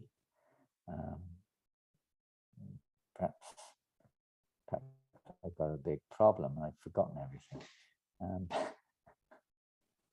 Maybe you have to qualify that a little bit, Priyanka, I'm not sure. And I'm not quite sure. I mean, train the mind in such situations. You mean mindlessness or what? I don't know. I'm going to come back to that one. Maybe you can try to qualify, please. Hare Krishna Gurdas. We feel that enthusiasm for devotional service has a tendency to wane. Yeah, the ongoing question, they're all related, isn't it? How do we keep up our enthusiasm? There are many statements on how to keep up your enthusiasm, but those statements often lead to another question, inevitably speaking. Like we say, keep up your enthusiasm by following the principles. Well, how do I follow the principles if I'm not enthusiastic? And you go on and on round in circles by associating with devotees. But what if I haven't got the association of devotees? And by being enthusiastic, but how can I be enthusiastic if I'm not enthusiastic? It goes on and on and on and on and on. So what do we do in these cases when we're feeling a bit down and out? Well, what do you do in normal situations when you're feeling a problem in the material world? You try to find someone who can help you, generally speaking. You can try and pray inside. Otherwise, try to make some connection with someone who can help us a little bit to, can't expect to get in, but somebody you can spend some time with to boost yourself a little bit, discuss something. But who's that? Gandhi. Gandhi said whenever he felt depressed, he picked up the Bhagavad Gita and would just simply read Gita. Pick up a Shastra, read it. That's association. Don't just sit there feeling, or forget mind just, being morose or whatever it is, or unenthusiastic. Read something. Read Prabhupada, associate with Prabhupada by reading his books. Yeah, a little determination. You have to have a little determination. There's no question in me. We're not here for someone to carry us all the time. We've got to show a little bit of endeavor on our part that we're sincere. Can't expect, sometimes his over-reliance on another person's mercy is not so good either. We have to make our efforts. Oh, this is a typical thing. Why isn't ISKCON doing this? ISKCON should do this. ISKCON should do that. Please be quiet. You should do this. You should do that. Why are you always looking at someone else? Look at your own heart. Oh, because of the devotees, blah, blah, blah. But are you a devotee or not? Maybe not. Okay. Then don't talk. If you're just trying to think oneself a devotee, then act like one. Don't expect everyone else to except for me, as if we're going to be carried by everyone like that. The mercy of the pure devotee is not some kind of cot or pram which you wheel a baby in. It's that the pure devotee gives us instructions, and it's our choice to follow or not to follow. His mercy of the instructions which he gives, reminding us, no doubt, but what mercy Prabhupada has given us in his books, unlimited. Take shelter of those, and then take shot of others where you can discuss those books. I'll tell you one thing. You can, talk about the problems. You can talk about this and that as much as we like. There's a place for that. But ultimately, the solution is not that, because they never end, by the way. Persons giving us problems never, ever end. Never. You can solve this one, another one. Don't worry, there's another one waiting. There's more than one waiting. There's a big waiting list in this material world of problems. And, trying to adjust one's, let's say, conditional mind by discussing other conditional methods of changing conditional mind, at best is going to bring you to goodness. At best, if you're lucky. That isn't the real solution. The real solution is to somehow or another do one's best. And, the desire should be there to hear and chant in the association of devotees, even if they aren't there physically. Now we have Zoom, now we have WhatsApp, now we have this thing, that thing, mobile phones, so many things. On the phone up somebody who's sincere, who's got the time, and just try to read together. Do something, and the clouds will go away. You'll suddenly feel like, running out on the street, dancing and chanting again, whatever it is. Association. There are many ways we can get that association. You have to take it, that's all. You can take a cow to water, Prabhupada said, but you can't force the cow to drink the water. Everything is there in Prabhupada's books. Everything. Just take advantage of it and to actually churn it, to understand it, to help it solidify in the association of devotees. It becomes much, much, much, much, much more deep. Otherwise, we're reading with our own mind. Sometimes we're just reading just mechanically and nothing's really going in. But when you read with others, discuss with others, it helps to penetrate past these layers within which are covering our minds or our hearts. It helps to penetrate, start to question, we start to analyze, understand, whatever you want to call it, like that. Anyway, just a few things. Where are we now? Harini is in this. Why Gaudiya Math devotees here higher subject? Does that mean they are ready for that? I don't know if they do or don't. I can tell you one thing, frankly speaking, although Prabhupada has spoken the highest subject matters in Chaitanya Charitamrita, Nectar Devotion, and many times he said, if my disciples are ready, then you'll reveal everything. No doubt all these statements are there, but you have to, it's like if you go to school, you know, you're in school, and it may be nice to show off that I know this, I know that, but that doesn't mean you're going to, you're not, if you learn or you hear things from a higher grade, but it's not, again, it's not based on a foundation. We don't know how to apply it. If you don't know how to apply these things, then what's the use? Simply knowing things, they're not relevant. The application has to be relevant. However, it is important that we know what the goal is. We may not, let's say, know how to apply it yet, how to relate yet. We're not in that level of loving reciprocation with Krishna. We haven't come, we're still attached to the material world. Nectar Devotion describes in the early 15th chapter maybe, that to discuss further these intimate relationships between the eternal parishads, the eternal associates of the Lord and the Lord is not required now, not recommended until that anyone, this will come about, Prabhupada said, this will happen automatically in due course of time when the heart becomes purified by the practice of Vaidhi Bhakti. It is our goal. We're not here just to be machines. We're here to have unending, unlimited, ever-increasing, loving devotional service or reciprocation with the Lord and his devotees. This is our goal. But to come to that level, like we have to go through step by step at school. So I don't necessarily say that the devotees of the Gaudiya Math, that's a generalized statement. Maybe some of the ones you're meeting are like that, but the Prabhupada is also a member of the Gaudiya Math. And so many devotees in the Gaudiya Math, some may have that impression or some may not. But I know for sure that even Narayan Maharaj said that, first you have to, perfect, you have to seriously practice your sadhana. Otherwise, this will have no real effect. It may be attractive, it may appeal, but it will have no lasting effect. It will not have the effect of removing or cleansing us of false ego, removing material desires, and developing a genuine anukulena Krishna, a genuine mood of being pleasing to the Lord. It's without pinpointing anybody. It's something when Prabhupada dealt with 1975 or so. We had what's called the Gopi Bhava Club in Los Angeles. Prabhupada said this is the greatest threat to our movement. When neophyte devotees were trying to imitate the behavior of Ragatmikas, the eternal associates of the Lord, thinking that by practicing, following in their footsteps, which is called the process of Raganuga Bhakti, they could awaken their eternal constitutional siddhadeha, their eternal natures. Prabhupada said is the greatest threat to our movement. And this is one of the great dangers, which at best will turn to Sahajism or cheap imitation devotion.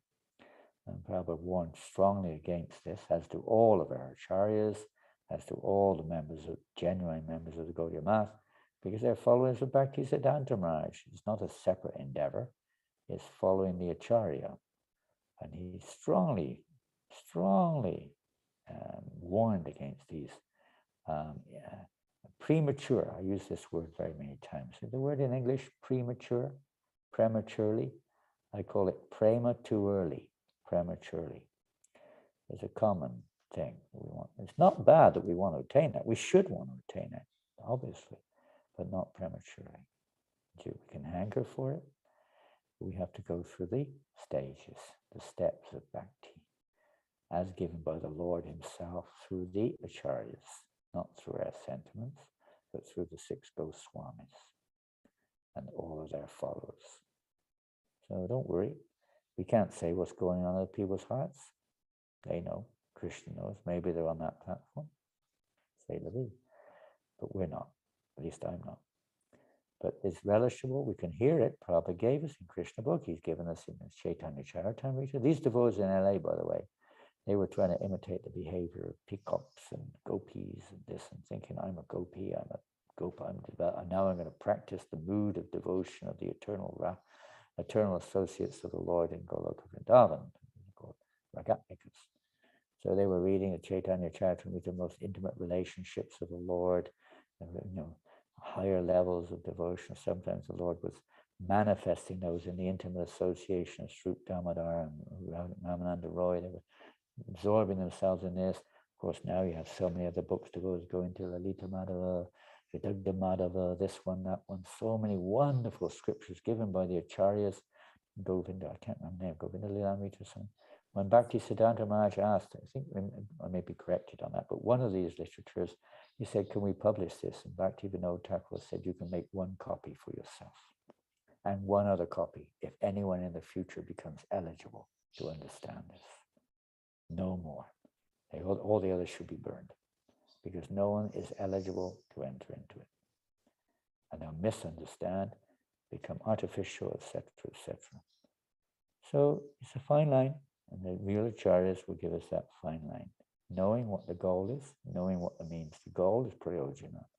The means is abhideya, but unless it's founded on strong sambandha gyan, and the abhideya or the direction is according to our eligibility, we will fall over. We will fall down. We will commit offenses to devotees, and we will fall from the path, thinking we're more advanced than we actually are. We'll criticize devotees who we think are less advanced in various ways, undermining their spiritual master or their processes and so on and so forth, and so on like that. The very great danger is there. There is a great danger there if we prematurely adopt the path or the practices of more advanced devotees. Be careful. Next one.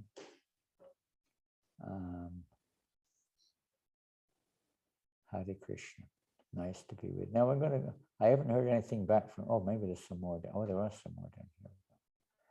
On the topic of chanting, you said that chanting in the association is very enlivening. Also, you said a pure devotee in a way brings out the mantra. What do when there are moments where we are unfortunately not in the association, and also we become less surrendered? Well, it's kind of the same thing as the one about enthusiasm, loss of enthusiasm without the association of devotees.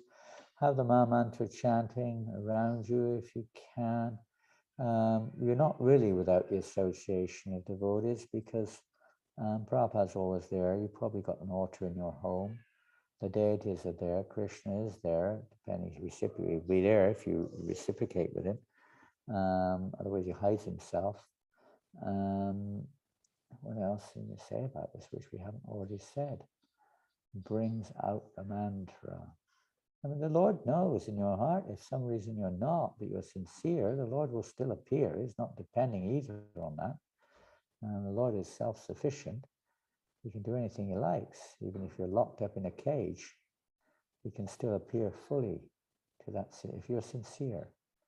What to do when there are moments where unfortunately we're not? With many moments we're not. Most of the time, probably. So we cry, we desire that association. The Lord is never alone. We become less surrendered. And can we become, or we do become, I'm not sure what you mean. Of course you can become less surrendered to the way, but I think you mean that we may become, or we do become less surrendered because the opportunity for the living entity to let's say, go away from devotional service is always there. That's your free will. It's not a question of force, it's a constant free will, which one has in devotional, in any path of life, basically. How to overcome this? Well, again, it's basically the same thing of being reminding ourselves when taking shelter of Prabhupada's books, remembering why we came to this movement, remembering times which maybe we had good times in the association of devotees, you remember those wonderful kirtan melas, you remember that time in Vrindavan, you remember the time when you listened to a fired up class, you remember that great kirtan you had on the streets of Rotterdam, or whatever it is, wherever you are. We remember these moments, and remember why we came to this movement in the first place. We didn't come to this movement, to achieve material success. At least maybe we did, maybe we didn't, but that isn't the real reason we should have come. Try to remember something positive. Take Shutter Prabhupada's books.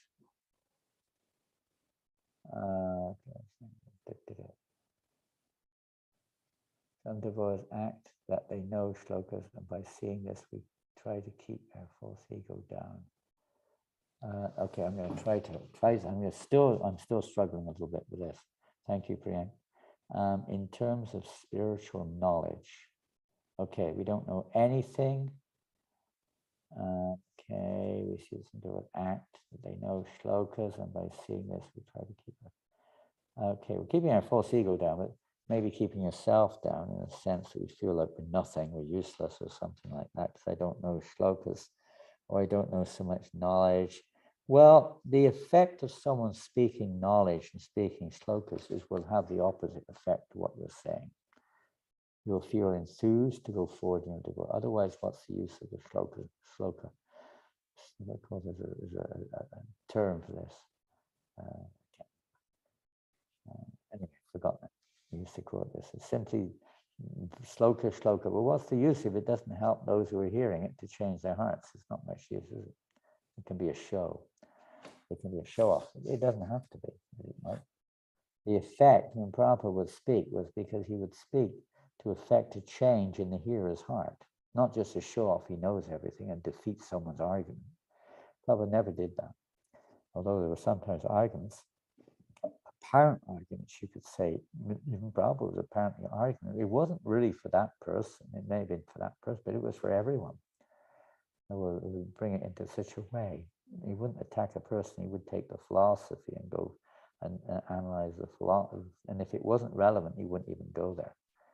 It was that which is relevant, that which is useful. So in the association, that of course, we all make mistakes. And, especially in the beginning, we all make mistakes, and false ego is very strong. One's trying to show off and put the other one down. The other one's feeling no good for nothing, and both are false ego. Repeating, therefore, Prabhupada said, my successors, I never changed a word that my spiritual master gave me. I stuck firmly to my spirit, praying intensely. I was reading Giriraj Maharaj's book, I'll Build You a Temple. The story, I just finished it this morning, the story of Srila Prabhupada's building the Juhu temple through his disciples. Amazing story. And there was a time when Prabhupada was asking a critical question of Giriraj Maharaj, what should he do? Should he go on the parikrama or not go on the parikrama in his last days? And he was simply praying. Whatever I say, may it be the whatever the Prabhupada's desire. Simply, what do we know? Who are we? We're nothing. What do we know? He said that after Prabhupada left one time, they were trying to get on the train to go to Calcutta to pick up something or get some information or something after he left the world. They couldn't even get on the train. They were fumbling. Everything was lost. They were a total mess. They realized there's only the mercy of the Lord and the mercy of the pure devotee that we can do anything whatsoever. Nothing. So try to take that which is relevant, absorb and apply. Absorb, find out what is relevant to your present stage of devotional service. Apply it in your life gradually. You will become free of the false ego, not the ego, the false one. And we may start to realize what our proper position is at our particular stage of devotional service. That's the purpose of this movement. And of course, we can see so many shortcomings. We can say, oh, so many mistakes. But no, Krishna, in the sincere devotee, everything is happening is a part of us waking up, is a part of us realizing where we're at and what we've got to do to make a step to the next level of devotional service.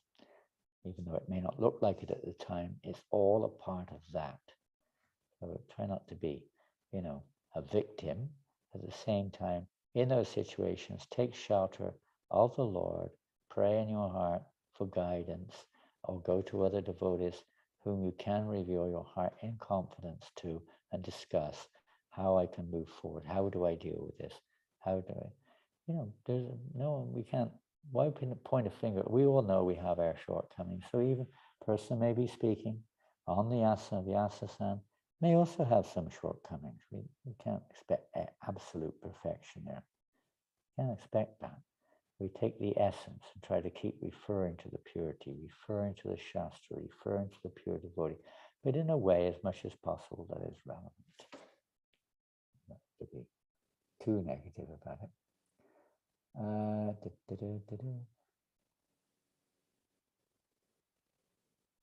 Srila Prabhupada Lila Amrita. See, this is very important. This is part of Sambandhagyan, to read the Lila Amrita. Very important. And there are many Lila Amritas, Srila Prabhupada Lila, many. As I said, I just read the one with Giri Raj Maharaj. Last week I read the one of the Chasing Rhinos, part 3. Different perspectives, the same personality. Same incident, different perspectives. It gives a broader vision, a broader understanding of the nature of the pure devotee, how he's able to present this message to all different types of aspiring devotees in different situations. Because an instrument for the will of the Lord, speaking through the pure devotee, to bring all the parts and parcels back to Godhead.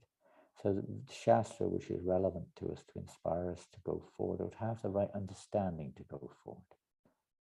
Lilamrita is one of those foundational books. Some may disagree with that, but the more deeper understanding of the mood and mission of the pure devotee of the Lord is essential, foundational understanding or sambandhagyan to go forward in devotional service. You'll see there also he's giving much abhideya, much instruction towards the goal is there, but it's based on this foundation of the position of a pure devotee, our position.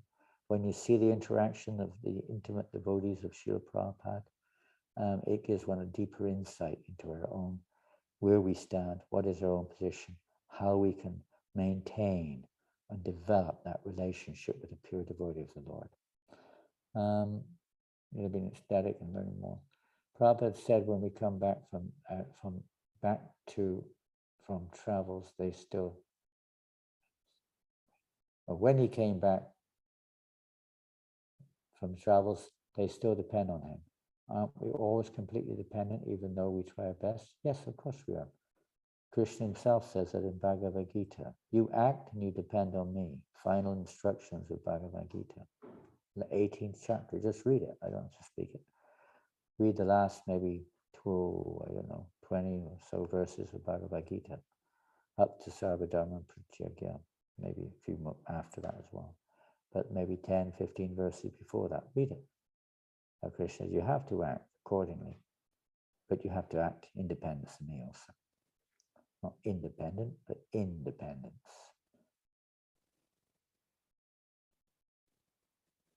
Oh, there we go. So you made it a bit more clear now. I thought that's what you were getting at, but that's just a little test that comes our way. Don't imitate it. So the lesson to learn there is do not imitate. This is from Priyank. Again, be careful that we're not judging. Who are we to judge? But if it's a fact, then, try not to become a victim of the same tendencies, showing off, I know more than you, listen to me, and so on. One who knows more means that how can I serve these devotees? They are my masters. How can I serve them? They're more qualified. Prabhupada says this. How many times do we have to hear it? Bhaktisiddhanta Maharaj. The more advanced one is, the more one sees that others are more advanced than I. How I can serve them. They're objects of my service, not my control. So don't become that. This is Krishna pointing out, be careful that you don't develop this mentality. If you're seeing it like that, whether the person is right or wrong, that means that danger is there in our heart. And Krishna is giving us a warning. It may not be to the person, it may be how we see it. But be careful. He's giving us a little warning there. This tendency is there in your heart. So you have to be careful not to cultivate that tendency of thinking, who are they to say this, that, the other? Who do they think they are? That's the beginning. Then it starts to becoming thinking we know more than they do, or more than those people. We tend to get a little bit proud, or even the pride of thinking, they think themselves so great. I don't know anything, and I'm just nobody. That can be just as much false ego as thinking you're somebody. We have to get on with our business.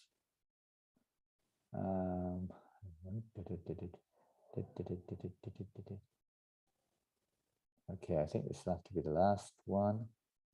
Someone from the other line of Sampradaya wants to start a center with the help of our group. Should we accept it? Discuss it with your guru authorities there, wherever you are, in the Philippines or wherever you may be. Discuss it carefully with the authorities there. This is generally a question of the GBC standards in general. This is not our policy because we're not so advanced. Or there may be so many experience of consequential experiences in the past and differences of policy in the present, and so many different. It's not to say we're better, you're better, this is right, this is wrong.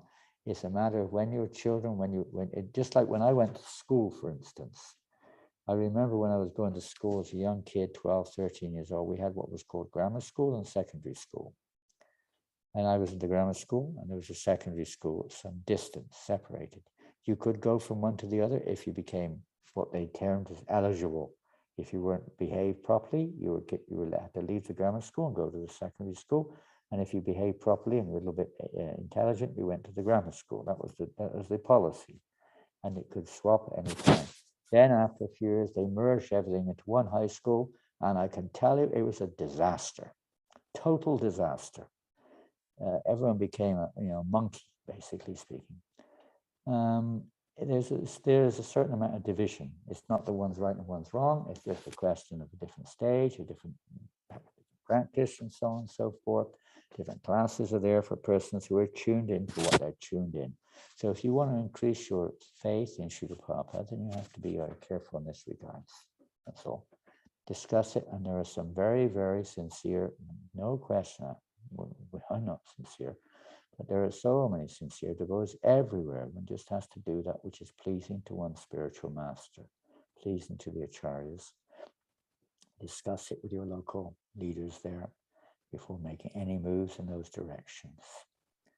We don't want to disrespect anyone, encourage every type of devotee, all lines coming from Bhakti Siddhanta Maharaj.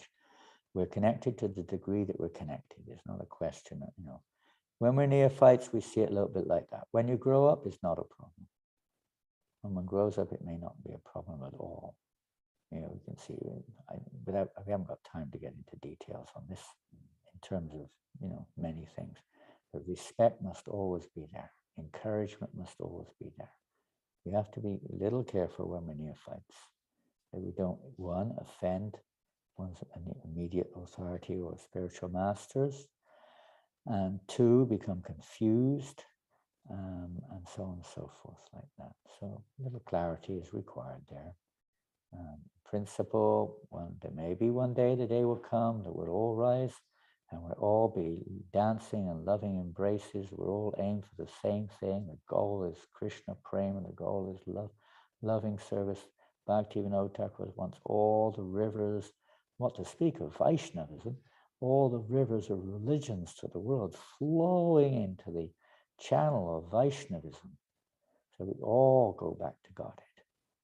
But there may be some little differences. There should be no animosity, no anger in that sense. Just a little care and attention to see that we do the right thing to make the progress that we need to make at our particular stage of life. And we encourage others to do likewise. But we need to sometimes ask a little more detail what is beneficial for us right in time, place, and circumstance to do at this stage with no offense whatsoever. And there will be always times, and of course, Rath Yatras and festivals. And gradually we'll start to rise above this self-centered mentality, which sometimes we have, this loose mentality or this naive mentality or whatever, all different varieties of, you can say, concepts or perspectives which we have, which may not be quite correct. Maybe a little bit, diversive on the path of pure bhakti. I'm going to finish there and thank you all very, very much for your association. Hare Krishna. All glories to Srila Prabhupada. A little kirtan before we move along. It's 11:11 over here. 11. Hare Krishna,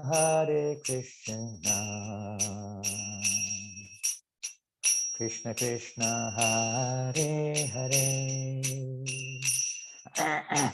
Hare Rama, Hare Rama, Rama Rama, Hare Hare. Hare Krishna, Krishna Krishna, Hare Hare, Hare Rama, Hare Rama, Rama Rama, Hare Hare. Hare Krishna, Krishna Krishna, Hare Hare, Hare Rama, Hare Rama, Rama Rama, Hare Hare. Hare Krishna,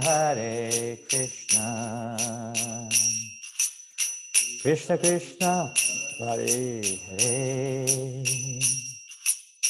Hare Rama, Hare Rama, Rama Rama, Hare Hare. Hare Krishna, Krishna Krishna, Hare Hare, Hare Rama, Hare Rama, Rama Rama, Hare Hare. Hare Krishna, Krishna Krishna, Hare Hare, Hare Rama, Hare Rama, Rama Rama, Hare Hare. Hare Krishna,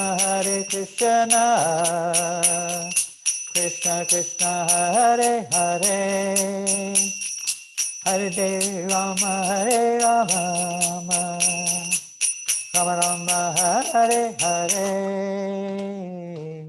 Hare Krishna,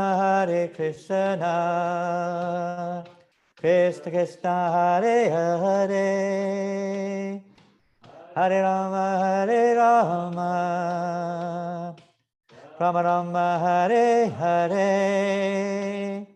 Hare Krishna, Krishna Krishna, Hare Hare, Hare Ram, Rama Rama, Hare Hare. Krishna Krishna, Hare Hare, Hare Ram, Rama Rama, Hare Hare. Hare Krishna, Krishna Krishna, Hare Hare, Hare Ram, Rama Rama, Hare Hare.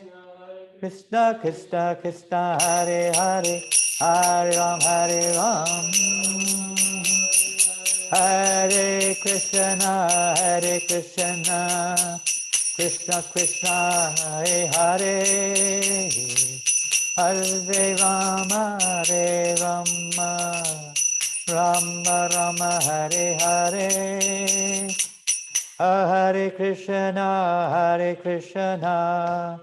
Krishna Krishna, Hare Hare, Hare Rama, Rama Rama, Hare Hare. Hare Krishna, Krishna Krishna, Hare Hare, Hare Rama, Hare Rama, Rama Rama, Hare Hare. Hare Krishna, Krishna Krishna, Hare Hare, Hare Ramo, Ramo, Hare Hare. Oh, Hare Krishna, Krishna Krishna, Hare Hare, Hare Rama, Rama Rama, Hare Hare. Krishna Krishna, Hare Hare, Hare Krishna, Krishna Krishna, Hare Hare, Hare Rama, Rama Rama, Hare Hare. Krishna Krishna Krishna Hare Hare Hare Ram Hare Ram Hare Krishna Hare Krishna Krishna Krishna Hare Hare Hare Rama Hare Rama Rama Rama Hare Hare Hare Krishna Krishna Krishna Hare Hare Hare Ram Rama Rama Hare Hare Jai Prabhupada ki jai Harinam Sankirtan ki jai.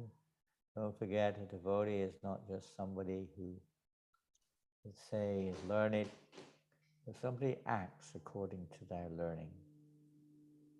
Haridas Thakur, Sanatana Goswami, Lord Chaitanya said, you are pure devotee because you not only do you speak, but you practically live what you speak. Both have to be there. By the devotee's actions, by their mood, one can, to some degree, understand at least. Okay, I'm going to finish there today. Hare Krishna, all glories to Srila Prabhupada. It's the Ekadashi here in France, maybe not where you are.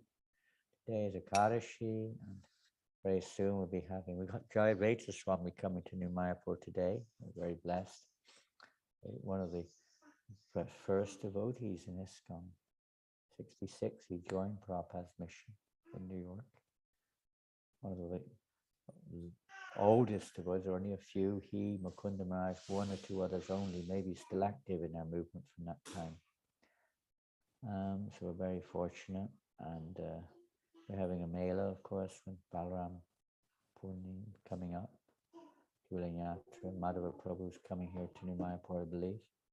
Others, for various reasons, have had to cancel, one of them being Kadamba Kanana Maharaj, who was coming, but because of his health, he's not able to come now. But I'm sure that many will come for Sangha, hearing the holy name, hearing and chanting.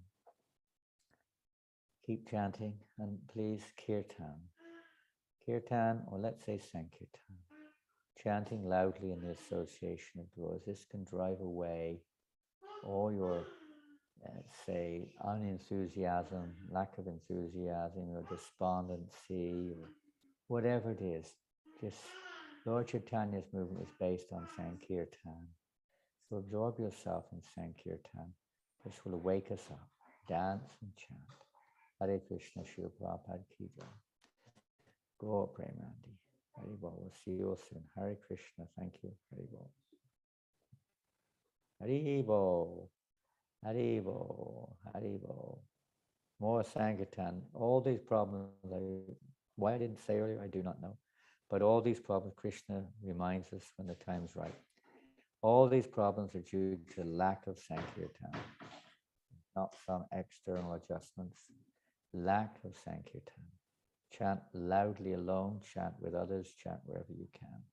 The holy name of Krishna is surely all to be. It's the only medicine for all the ills of Kali Yuga. Hare Krishna.